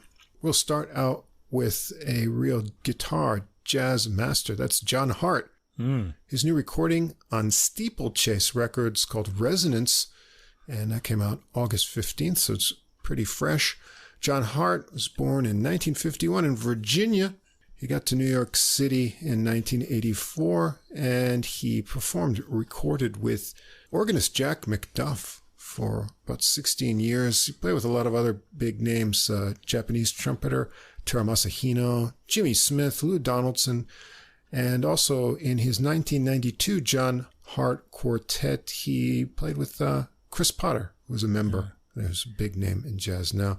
And he's also been a member of the Maria Schneider Orchestra as well. So you may have heard him there. That's impressive for me because I think those guys are just great. He's a lecturer at the University of Miami Frost School of Music. He's released lots of CDs as a leader on Blue Note, Concord, Index labels. He's been on over 100 CDs as a sideman. And I believe this recording is his fifth release on the SteepleChase label. And one of the things that caught my eye when I saw this on the new release is one of our favorite organists, Brian Charette, on the old Hammond B3 here. Also here, Rich Perry on tenor sax. We've heard him before, way back, episode 29, Sexual Healing. That was one of our better titles, I thought. Yeah. That was his recording, Happy Destination. And the group's rounded out with Steve Johns on drums. We've got a nice mix of originals and some interesting selections here in this program. We'll start out with a John Hart original, the title track, Resonance. It's a very wispy tune. It's got kind of a halftime feel to start compared to how it feels once it gets chugging along. If you count it at the halftime kind of beat, there's a 4-measure intro with light cymbals from John's over an organ chord and some sparse guitar figures. The melody has legato descending sax lines from Perry that Hart sometimes joins and also works around with chords and fills. It has different 4-measure alternating A and B sections that repeat. Then there's a rising C section of the melody that goes around twice into a final A section. It's got an extra measure then, and that gets Hart launched on a solo. He starts with snappy little figures. Charette gets the organ bass going into fast double-time walking in sections, and Hart's lines get more flowing. There's melodic lines punctuated with chords, suddenly and surprisingly sometimes, with a great warm tone. And Charette keeps that organ chord kind of soft and rich underneath everything. Perry's solo on sax really swings and flows with smoothness, and Charette has bouncy melodic figures and zippy lines in his organ solo on this tune, all with a great soft tone. They go around that melody again, and they vamp on the ending minor chords for Hart and Perry to have some final fluid improvisations together. Charette gets that bass pumping at double time, and Johns builds up the drums to a big finish. Track 2, also a Hart original, Sun King. A drum roll brings in this 3/4 meter minor tune. There's an 8-measure intro and a 24-measure melody with slinky unison lines in the sax and guitar. It's atmospheric and sparse, with a big gap before the final section. They go around twice, with Hart adding more and more tasty soft fills, and he solos first. It's got a lot of tasty navigation through the harmonies on this tune, little tumbling figures, before he gets into some more speedy double-time lines. There's cool high interval ideas and weepy bends in his guitar. Sometimes he surprises you with a sudden strummed chord. Charette's got the organ bass walking nicely, and excellent drum accents from Johns here. Perry has some fun lazy phrased harmonic meandering to get his solo started. Gets into some more edge on his tone on this one as he builds in intensity to fast flurries and rhythmic ideas. Charette's solo has some cool minor scale work before a bluesy twist and a super speedy set of ideas of descending lines. I'm impressed with John's drum accents and fills that are loose but precise as they take it through the melody, again with a final phrase repeat and a little outro with some final flurries from Hart to end it. We'll get a standard for track 3, the old Richard Rodgers, Spring is Here. Oh, yeah. It had lyrics by Lawrence Hart from the musical I Married an Angel, 1938. I like those Rodgers and Hart songs. Oh, yeah. They're all great. They give this one a light Brazilian feel with an 18-measure intro of wispy alternating sax notes from Perry and light fills from Hart and a little break into the melody, which Perry takes. Hart adds harmony on the rising lines of the tune and tasty fills, and then he also takes the lead on the repeat, but it's still a dance between the two. Perry solos first, melodic and free-flowing, a great tone, and Hart follows, soft and warm to start, but he works up with ascending lines of repeating notes. He gets some pearly double stops and fast flurries into interval ideas as he goes on, ending up with some neat sliding figures before Charette takes over with soft and speedy runs. Hart's back with the melody and assist from Perry, and a short outro with the alternating sax notes we heard before. It's a breezy and nice version of this old tune. Track 4, back to a Hart original, Act Riot. It was kind of a interesting reversal there. Johns gets a speedy drum intro with cool tom work. It's 12 measures. Then we get some dark syncopated guitar and organ hits going around with more drum fills for 2 more rounds of the pattern. The melody is made of speedy moving riffs that Perry and Hart take together for 2 rounds. It makes a kind of interesting altered minor blues. The syncopated organ bass hits give it punch, and Perry's off flying on a solo over Charette's thumping bass for an energetic solo with interesting phrasing. Hart gets to show off some speedy chops on this one, and he still comes up with great melodic ideas even in high gear, and he plays some fun rapid repeated pick notes too. Charette's organ solo lines on this one really percolate with caffeinated excitement, and the 3 soloists trade halves of choruses with John's drum soloing for a few rounds before they go through the melody a couple more times with a fun speedy tag ending. It's a really exciting tune. Another old tune, track 5, Fred Kutz's For All We Know, 1934. Wow. Perry sits out on this tune. Hart gets a rubato solo guitar intro to this ballad with a dreamy rising line of notes and a final slide, and then descending chords. Charette and Johns are in time with the start of the melody that Hart takes on guitar. Hart's phrasing is great. Dark organ swells below sound really fine. Hart continues right into a solo with nice pearly notes, lots of rising line ideas, ending up with some speedy double time lines. It's all very tasty. Charette has a glimmering tone for this one and varies the dynamics teasingly, building up to more percussive ideas and swells on his solo, and Hart's back with the melody, including a line of sweet double stops and a little cadenza with some fun interval ideas before the ending. This is really masterful ballad playing on this track. Track 6 is a Hart original, Things. What things, you may ask? Well, if you know All the Things You Are, the Jerome Kern standard, you'll recognize the solo guitar intro that riff that Hart plays, that do-da-do, do-da-do, do-da-do, like that. It sounds like he's using some harmonics for some of the notes too here, and he works off that idea as Johns gets a 6/8 beat traced out in the cymbals, and Charette adds chords and a bouncy bass line. Hart's original melody is 18 measures, so that's half of All the Things You Are, with some of the same chord patterns, and they use the same end phrase to the melody to finish it up. So it's half of All the Things You Are kind of in there. And it's half the title too. Yeah. Perry and Hart take it together in a unison waltzing feel. Hart's solo has snappy rhythmic lines and cool fast triplet figures and a ringing high note climax. Perry's relaxed in his phrasing, getting some nice interaction with Johns to make the feel float a bit. And listen to Charette's constantly evolving bass lines underneath everything. Charette's organ solo has skittering lines and builds some simple riff ideas into more complex figures in an interesting way. And they go through the melody again, and then they vamp around on those two chords from the All the Things You Are intro for some flowing interaction between Perry and Hart to a soft ending. Track 7 is a Wayne Shorter tune, Pinocchio. Johns gives a snare roll into this classic hard bop Shorter tune. Hart and Perry take the melody together over pumping bass from Charette. It's a great swinging groove here. Hart solos first with adventurous phrases, some biting articulation, and Charette has an exciting organ solo. Perry works a lot of lines down into thick low register notes with a sense of ease. They all trade eights with John's drums into another run through the melody and a swelling ending. Track 8, another old tune, I'll Get By, written by Fred E. Allert. It was first recorded by Ted Wallace and his orchestra in 1928. Perry sits out on this one as well. It's a happy old pop melody, kind of unique with a 28 measures of two equal halves of 14 measures that start with the same phrase in the melody. Hart takes the melody and Johns is on light brushes. Great bass lines and soft but punchy chords from Charette underneath, who solos first.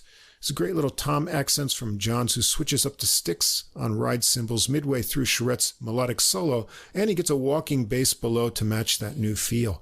Hart comes up with great swinging melodic ideas too, and some playful triplet licks, and a fun ending straight back into the melody with a syncopated chord ending with final cute figures. And the final track, 9, a Hart original, Peregrine. It's a fun and funky tune to finish up.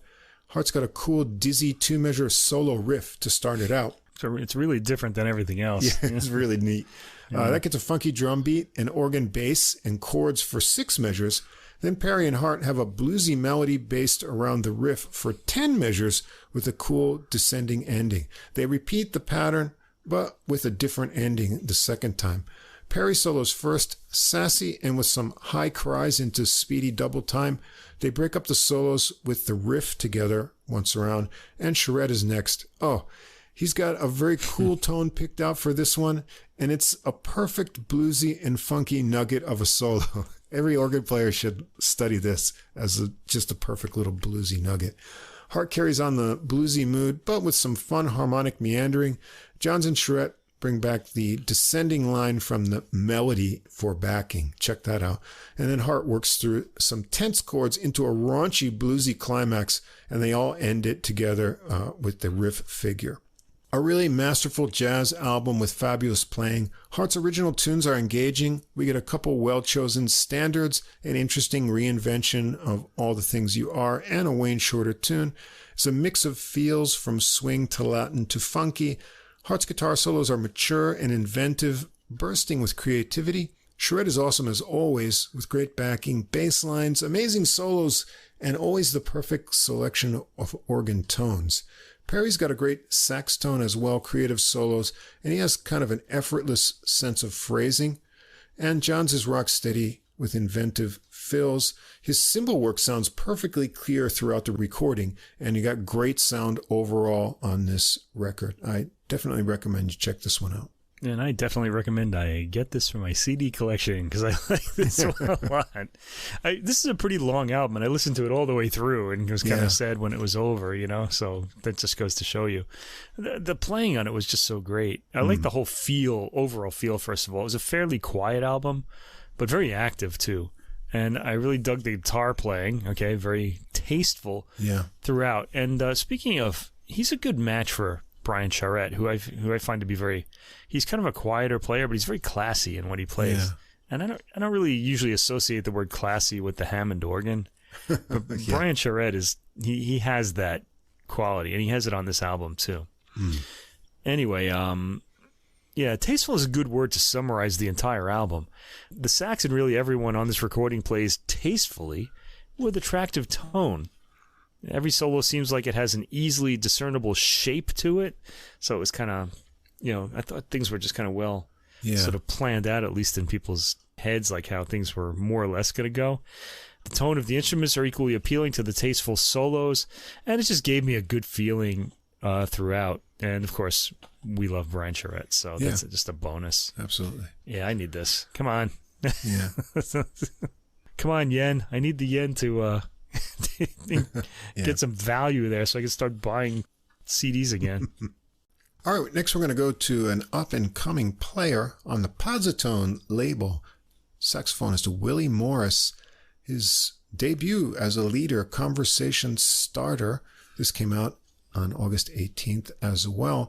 Morris is originally from St. Louis, and we've heard him a couple times before on Posi-Tone releases. Back in episode 98, P for Pianissimo, we heard Personal Preference. That was a group that Mark Free put together, Something Blue, kind of a Posi-Tone label idea of his. And then I think we also heard him with the other saxophonist on here, the alto player, Patrick Cornelius. And then we heard episode 107, Funk and Fantasy, trumpeter Josh Lawrence, along with Art Hirahara, and that too. And so we heard Morris's tenor saxophone on that release as well. And as I said on here, his debut recording as a leader on Posi-Tone, Patrick Cornelius on alto sax and also alto flute, John Davis on piano, Eddie Meyerson, a female bassist, who I think she's American, but she was raised in Israel, and E.J. Strickland on drums and percussion. And as usual, the two-man operation of Posi-Tone, Mark Free, producer, and Nick O'Toole, engineer. And I know that from reading interviews with Mark Free, he's, has a certain criteria for artists that he selects for the label. So I think he must think that Morris has a lot of potential, and I think this recording shows some really interesting ideas and great playing overall. So we'll start out with a Morris original for track 1, Tina's Dream. It's got a dreamy rubato opening of Morris's sax lines over piano ripples, bowed bass, and cymbal washes. The melody is a short 6-measure phrase that Morris plays once over just Meyerson's bass, and then everyone joins in for a repeat, with Cornelius doubling the sax lines. Morris is off on a modal kind of minor solo exploration then. Meyerson really digs in on the bass with Davis's percussive chords as he churns out angsty, kind of Coltrane-esque lines, reaching a final peaceful resolution. Cornelius follows, working higher explorations with relaxed phrasing, but getting some harmonic tension as well. And Davis gets a cool percussive piano solo with some snappy two-handed lines. They all go around the melody once again to finish this one up. Track 2 is also a Morris original, St. Upton Hin, which is an anagram for Hunts Point in the South Bronx. You can just reorder those letters there. It's a waltzing meter and hypnotic bass that underlies sporadic phrases of softly flowing sax from Morris, joined here by Cornelius on alto flute. In between the phrases, Davis rings out piano chords and next adds some improv fills. The section goes on for about 39 measures. Morris solos first, building ideas out of shorter phrases and working into longer flowing lines. Davis has a piano solo with a mix of smooth lines and punctuated chords. The sax and flute come in over him with more flowing lines with a little gap for the trio just to play before the final phrase. Track 3 is another Morris original, Cries. Soft skittering and a cymbal roll bring it in. There's an 8-measure intro of funky piano ideas and snappy bass groove in a 6-beat feel. So interestingly, the first 3 tunes are 6/8, kind of 3/4, and now another kind of 6-beat here. The 19-measure melody has the saxes working together on short phrases in unison and then splitting off into harmony at the end of phrases, and then breaking into independent cries at the end of the melody. Davis gets a rhythmic piano solo with some interesting harmonic exploration, and Morris follows with an intense but smooth solo over the hypnotically alternating modes underneath. Cornelius joins him on another run through the melody lines, and they continue on with extended improvisations weaving lines together. Things get soft with just the rhythm section to close it up with a final cymbal roll. And we can feel by now that Morris seems to be rooted in a real kind of spiritual, modal jazz concept. Track 4, It Is Well With My Soul. And this is the first of 2 hymns we're going to hear tonight's recordings. This is an 1873 hymn by Horatio Spafford, and who was an American lawyer and a Presbyterian church elder. This one starts out with flowing ripples of piano over bowed bass for an intro. Morris plays the melody slowly and tenderly, while Davis decorates it with soft piano chords, and Strickland decorates with soft brushings. Davis gets a solo with some close harmonic intervals into trickling lines, and Morris has a thoughtful solo with gentle phrasing as well, to a soft finish over more of those piano ripples. Track 5, The Strength of Those Who Bear the Burden. It's a Morris original, and you may recognize that line from Nehemiah 4:10. This starts out with a drum intro from Strickland with some cool tom beats. It feels in 4 for 8 measures, but then things start to feel more in free time as this one moves along. The melody has angular unison sax lines that end in harmonies over syncopated rhythm section figures and drum fills that continue between the separated phrases. Morris solos first, and the beat opens into a free flow, but with lots of rhythmic interaction. Davis gets a little Cuban-esque kind of idea with some figures and keeps the chords punchy. Cornelius follows on alto with lots of exploration in his lines, and Meyerson works into a walking bass, and Strickland matches with ride cymbals to get things into a swing on the way. Davis has an interesting solo working with a little Latin figure from before into interesting harmonic explorations as well. And he stretches the time with chord figures into the syncopation we heard in the beginning, as Strickland fills the gaps nicely, and the saxes are back with the melody phrases to finish it. It's very free and fun. Track 6, a Morris original, Keep Talking. This one starts out with a single repeated bass note from Meyerson that gets some syncopated skips in the pattern. Strickland adds busy drums, and Davis waves of a minor mode as Morris comes in with soft sax lines into more urgent, pleading phrases. That goes on for a minute, and then Morris gets into different melodic phrases, follow the evolution of Meyerson's bass into different types of figures, and then into fast walking as Morris's improvisations develop. Davis punctuates with chords as Morris goes on, freely exploring, and has his own intense solo. There's a good rhythmic interaction with Strickland matching smashes on a lot of hard-hitting piano chords. The piano solo and drum beat unwind into Meyerson's bass, which is left alone to do some rubato exploration for a while until reestablishing the throbbing one-note idea and a return to the beginning idea with sax lines. It ends up with rippling piano from Davis over the unwinding of the bass with some harmonics. Track 7, Morris's original, Introspective. It's a ballad with a pretty solo piano opening from Davis that ends way up high. The melody is made of very soft flowing, mostly half-note sax lines that unfolds over 26 measures. Davis has contrasting moving fills and chords underneath. He gets a piano solo of ringing notes and chords with some interesting rhythmic figures too. The saxes are back with more melody and some soft final lines from Morris as the piano trickles out at the end. Track 8, a Joe Henderson tune. This is from his 1964 Inner Urge album, Isotope. Davis gives it a unique little 4-measure piano intro here. It's a hard boppy kind of altered 12-bar blues melody taken by both saxes, and they go around it twice. Cornelius solos first with a mix of bluesy ideas and harmonic weaving, and Morris swings it hard with some more bluesy licks and good tension spots in his lines. Davis works up to a punchy piano solo that ends up with some cool descending lines. And Meyerson gets a couple rounds on bass too, before they wrap it up with a couple more times around the tune. Track 9, a Morris original, Azar. This one has some changing meters in it. It's interesting. The melody starts with a dual sax figure that feels like it's in 4 beats for 2 measures. Then it feels like it switches to 3 beats for a measure of drums and another sax line pickup into a kind of Spanish-tinged section with sax riffs over these alternating chords, and they also alternate between 4 and 3 beat measures. Then it returns to the starting pattern, and it ends with just 1 measure of where that previous alternating set of chords began. Davis picks up from there with a piano solo with some cool 2-hand synced up ideas, and Strickland is beating things furiously on the drums underneath here. Morris has a solo of intense lines that drive forward and get angsty, and Strickland gets busy on a long drum solo, working it around the kit and bringing it down quietly before working up a driving beat to bring the saxes back on the alternating chord riff and some final improvisations over the held-out ending. And the final track, Morris's original and the title track, Conversation Starter. This is a little bit surprising one here. Meyerson gets it started with the solo bass for the first half of the tune, working some rhythmic licks and harmonics into softer lines, and then getting into a steady walking line.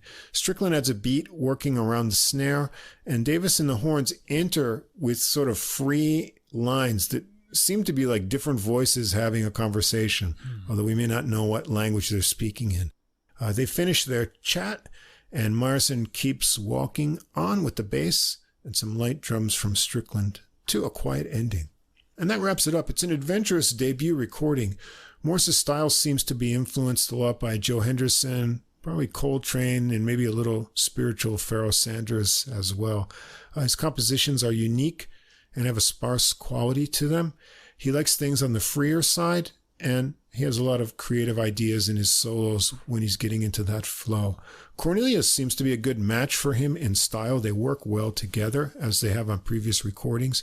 And Davis really impresses with unique piano solos. They kind of really never know what's going to come next in his ideas. And Meyerson and Strickland can groove or hang loose and keep things together depending on the situation. I'll be keeping an ear out for what Morris does next. Yeah, adventurous was a really good word to use for this. This is, and it's certainly invigorating. I don't know what the word I want to say here is, but anyway, there's some pretty complex music on this album. I felt like if you really wanted to follow a lot of the rhythms, there's a lot of counting that had to be done on some of these tracks. Complex music makes for complex listening, and I thought this record engaged the intellect. I like music that does that, as long as it's not only doing that. Right. Okay. And so I felt like I had to focus and follow on this one. I particularly enjoyed the pianist on this album. He had this instrument that had an older, sort of more worn-in sound, and I thought it served his playing well. Like, it wasn't like it's one of these bright kind of pianos with a long sustain. The sustain was kind of short on it, actually. But his playing was well served by that. I like the splashy drums, and I'm going to use that word again on the next recording. Some complicated accents in just about every track. And I'd also like the way he'd pick up the rhythm of the soloist lines and then play that rhythm. It's pretty... he really kind of comes in and sort of doesn't interrupt, but really will, let's say, speak loudly when it's his turn to say something. Anyway, the bass had some happening solos in this record, too. So the whole thing really kept me engaged. It was a good listen. It was intellectual. It was kind of tiring, too. Just sort of like that Shostakovich album, like you said. You know, I was kind of a bit exhausted after I heard this. It kind of felt like that album, like a refreshing workout, you know? I kind of liked it a lot. It was good. There's a lot to listen to. Yeah.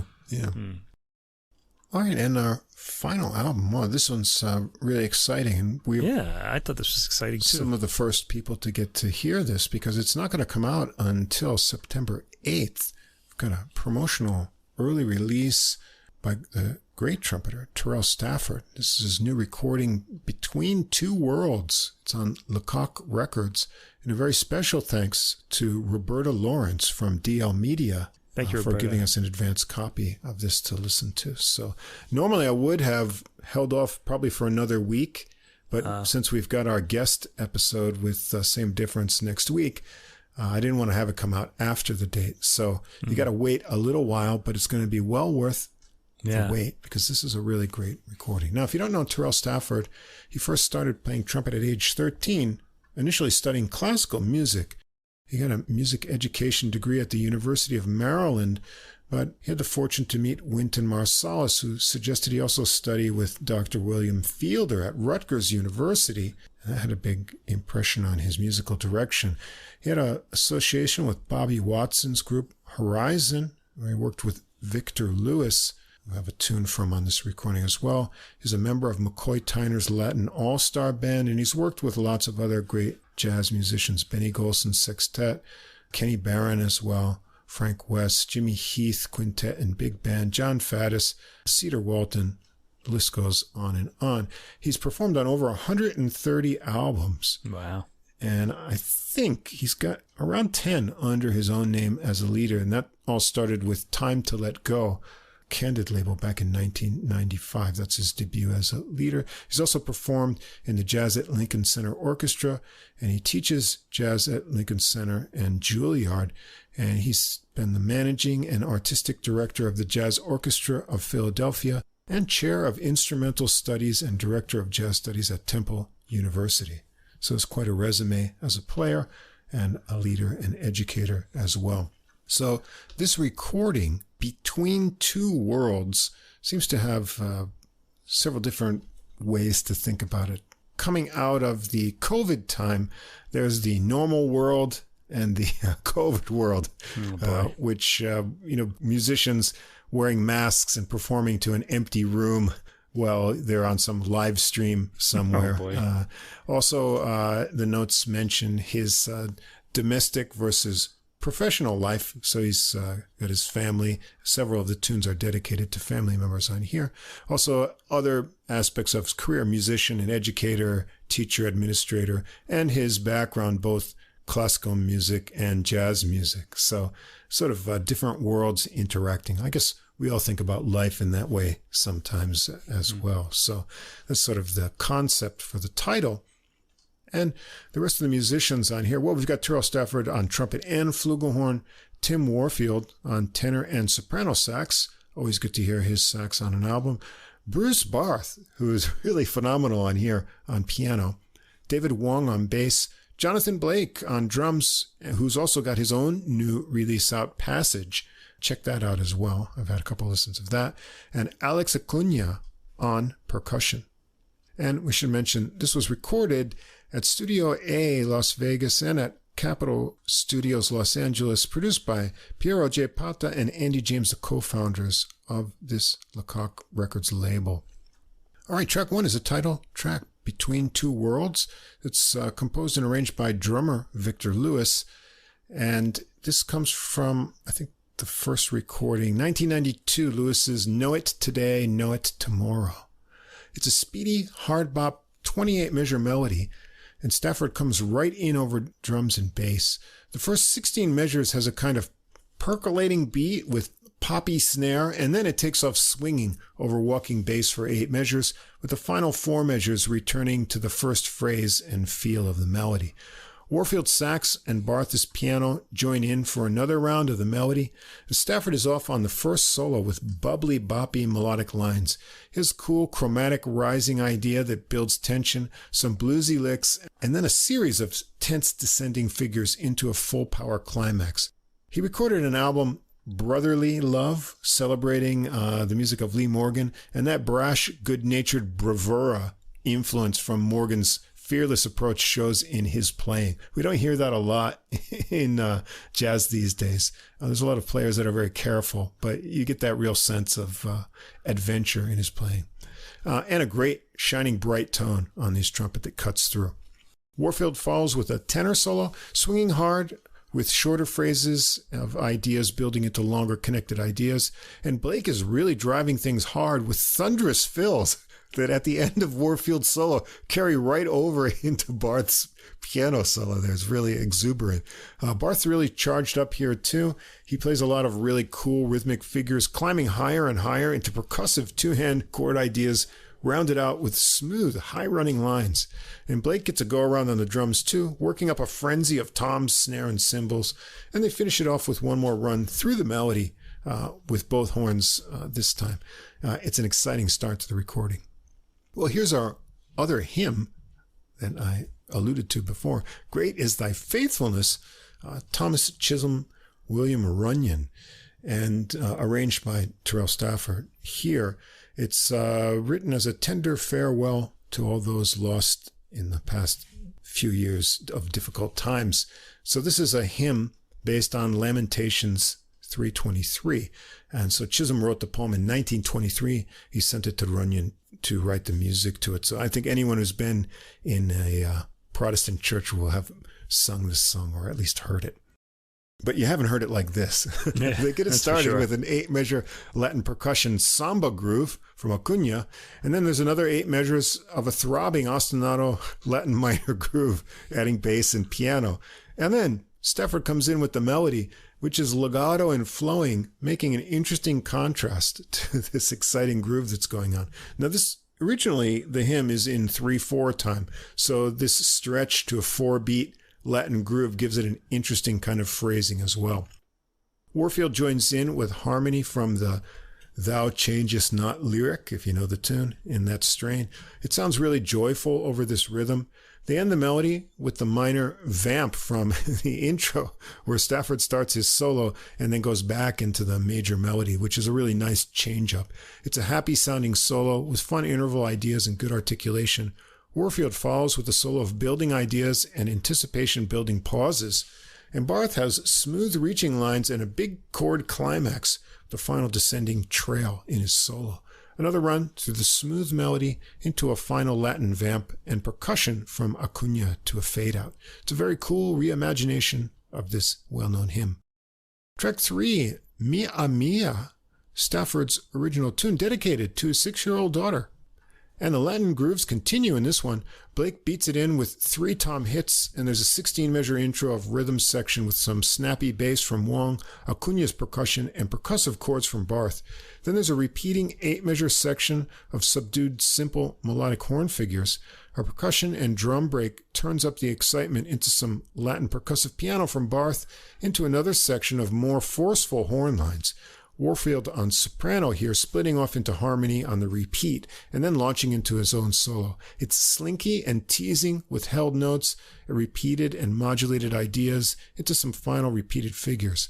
Another drum and percussion break transitions to Stafford's solo. It's an exciting one with a great Latin feel to it, lots of high notes and fun false figuring licks. Barth follows with a really hammering solo on some tense harmonies into some Cuban rhythm chords. I've never heard him play in a Latin style before, although I know his recordings, but he sounds really great. Percussion time is next with exchanges of ideas between Acuna and Blake. And bass and piano come back for a round to bring the horns in on that second set of lines we heard earlier, and that wraps it up. Another really exciting tune. Track 4, Two Hearts as One. And this is Stafford's composition, a ballad for his wife. And he's got the harmon mute in for this one. It starts out rubato with just his trumpet over Barth's chords and piano figures. It's a longing minor melody with a reaching quality of lines that keep rising. Very pretty. It's a 16-measure construction, and bass and drums come in for another time through, taking it very slowly with tom and cymbal accents from Blake.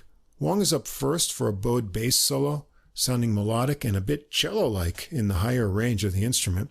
Stafford follows with a lyrical solo, getting the most out of the mute ambiance. I like his mix of articulation, and there's one very Miles Davis-like rising line that you'll probably recognize in there. Barth has a lovely sparse solo, showing off a soft touch on pretty high and lightly ringing notes. They take it once more through the melody, finishing up over some low bowed bass from Wong. Track 5, a Horace Silver tune, Room 608. This is from Horace Silver in the Jazz Messengers, 1955.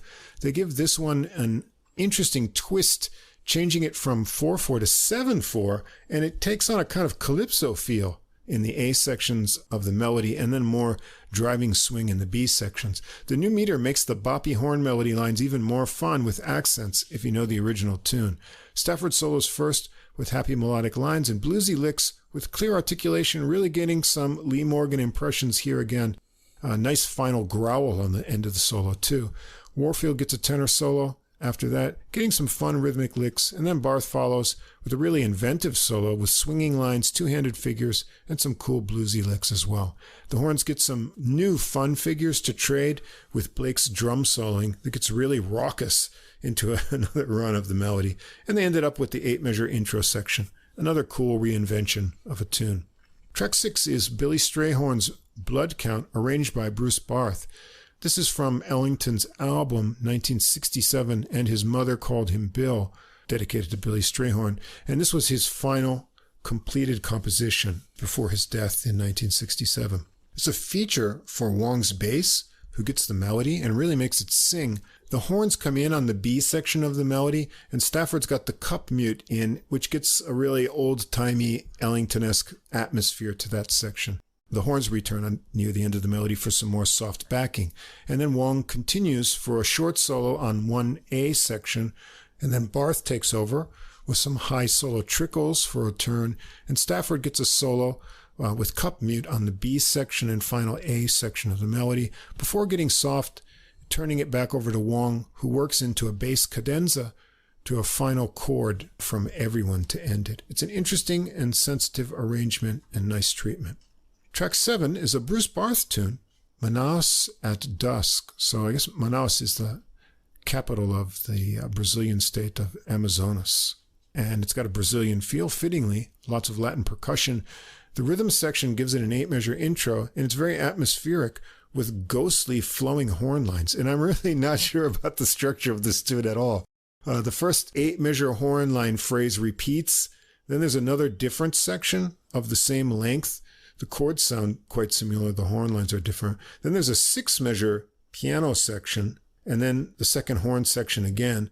Then 12 measures of piano and a final 8-measure horn section. What does that add up to? I have no idea. Anyway, Stafford's up for a solo next. Maybe it's flugelhorn here. Nice snappy rhythmic licks. Warfield follows on soprano sax, keeping the snappy idea with some interesting intervals in his lines. And Barth has a lot of ideas in his solo, focusing on the high register. Then he works into a section of repeated descending piano lines for Cunha to get some percussion playing in. The beat dissolves into rubato ghostly horn lines, like from before, with Blake and Acuna filling with percussive sounds. Things get back into tempo for the second section of horn lines, and then there's some 8-measure solo exchanges, and it wraps up with some final horn lines together. Track 8, McCoy Tyner's You Taught My Heart to Sing. I think the first recording of this is from 1987's Live at the Musicians Exchange Cafe. Barth gets a tasty solo piano opening, working it into tempo, and Stafford takes the ballad melody on flugelhorn over warm, ringing bass from Wong. Well, being lyrical, he gives it a nice snappiness in phrasing with ringing high notes. Barth has a great solo of ideas that have delicate flowing lines of high notes into punchy chords, and then Stafford's back for an improvised solo of really snapping figures into inventive tumbling lined cadenza with some final interval ideas over bowed bass. And we're going to end it with another original. The notes say that Stafford's mother was getting impatient for her son to write a tune in her honor. And this is Ruth's Blues, but it's really a kind of, kind of raucous good old-time blues feel tune. Maybe that's what she liked. Could be, yeah. Well, Wong starts it out with a bluesy bass and cool double stops and bends before working into a loping, walking bass line. The rest of the rhythm section is in, and Barth gets to work up a chorus of bluesy piano. The horns come in with the sassy, smeary, old-time bluesy riff melody. A nice half-valve work on the trumpet, and Warfield gets a great tone on the harmony that comes in the second time around. And he solos first, really tantalizing, restrained blues licks. There's great space, some really dirty, gruff-toned cries. It's beauty and simplicity. This is a great bluesy sax solo. And Stafford has a neat, sassy solo, working it up slowly. He builds up to smears, going way up high with nasty growls and shakes. It's another fine blues solo. And Barth gets his chance too, building into new choruses of pounding bluesy chords with huge tremolos. Once more around the melody to a slowdown and some final all-out bluesy trumpet with a horse-like whinnying shake and a final note together with the sax. And that wraps it up. So this is a really exciting release. I feel sorry you have to wait until September 8th to hear this. I'm sorry I have to wait till September 8th to get a CD of this. Stafford's in top form with fabulous trumpet playing. The tune selection has great variety, nice originals dedicated to his family members, covers of classic jazz musician compositions, and a contribution from Barth. Everything is fresh with a samba hymn reimagination, Horace Silver's tune in a new meter, swinging Latin grooves, and dirty blues. Great solos all around from Stafford and Warfield. I was really impressed with Barth's piano playing. He sounds particularly inspired on this recording. Right. Wong gets a nice bass feature as well, and Blake drives everything with hard-hitting drums. Acuña's percussion gives that extra edge on the Latin numbers. Highly recommended. Have a listen right away when it comes out. Yeah, I liked this a lot too. One of the things I wrote about the drums on this album is he's just splashing around all through the whole album, like a kid in a pool, while everybody else is like. And then you feel like he'll come in, like he'll kind of like you said, he'll interrupt and he'll sort of play while between solos and stuff. So it kind of felt like getting splashing on the other people too. I really liked his energy, and I think that had a lot to do with the energy of everybody else. Although I don't know, it's hard to say who's really providing it, but you could hear it from him. Right. There's a lot of energy on the album. And a lot of ideas from the solos as well. And I singled out Bruce Barth, too, of course. I like him in general, though. But here, I thought he really kind of stepped out. He's got a rich tone and is recorded clearly and up front. But I suspect that's just his sound. I think he just can sort of project, you know what I mean? I think he's got something in his sound as well as just what he plays. The trumpet plays out like 1960s kind of way. In fact, the energy reminds me of the 1960s. Like you said, it was fresh, and I think of that era as having a lot of really fresh jazz. So it kind of reminded me a bit like that. I personally liked the wilder, more energetic tracks on the album. So the first 3 were my favorite ones. But I really liked all of this. Yeah, really cool, especially that samba hymn combination I thought was neat. It's really interesting. The ballad for his wife is really beautiful too, kind of a haunting minor melody. Anyway, this is some adventurous trumpet playing, and I really like that bright, cutting sound that he has and sort of fearless approach. Take no prisoners trumpet solos. I really like that style of playing. I do too. And so he's got the chops and ideas to do that. And this comes off really well. Yeah, great jazz album. Yeah. All right.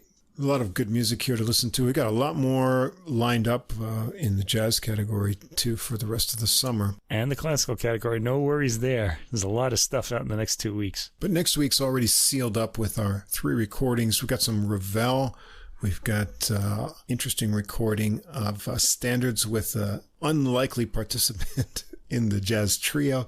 We've got some vocals with some interesting interpretations. So we'll get the Same Difference guys in for a little standard summit and see what happens. See what they've got to say about all this music that we've been listening to. So as always, the playlist for those recordings will be up a few hours after this goes up, and we're going to record that in a couple of days, and that'll come out as our regular episode next week, right? So you can check Deezer or Facebook if you want to see those recordings ahead of time. Here, We'll add the Terrell Stafford recording once it's released. I'll come back and put it to the playlist in case someone's listening to this episode at a later date.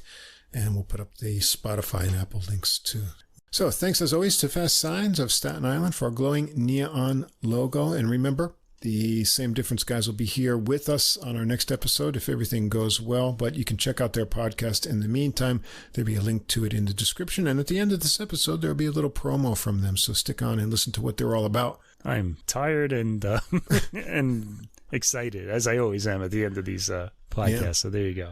All right, so we'll wrap it up here. As always, thanks for listening, and keep on listening. Check out those playlists, and we'll see you again for a special guest episode next time for episode 130. Same Difference. 2 jazz fans, 1 jazz standard. A review of a single jazz standard through music, history, and stories. And this is AJ. And this is Johnny. If you are a jazz fan and you like jazz standards, bebop, show tunes, ballads, you name it. Yeah, we've got them here. We drop a new show on you every other week, and we take a standard and we listen to a few different versions of it. Same Difference. Come join the fun. Looking forward to seeing you.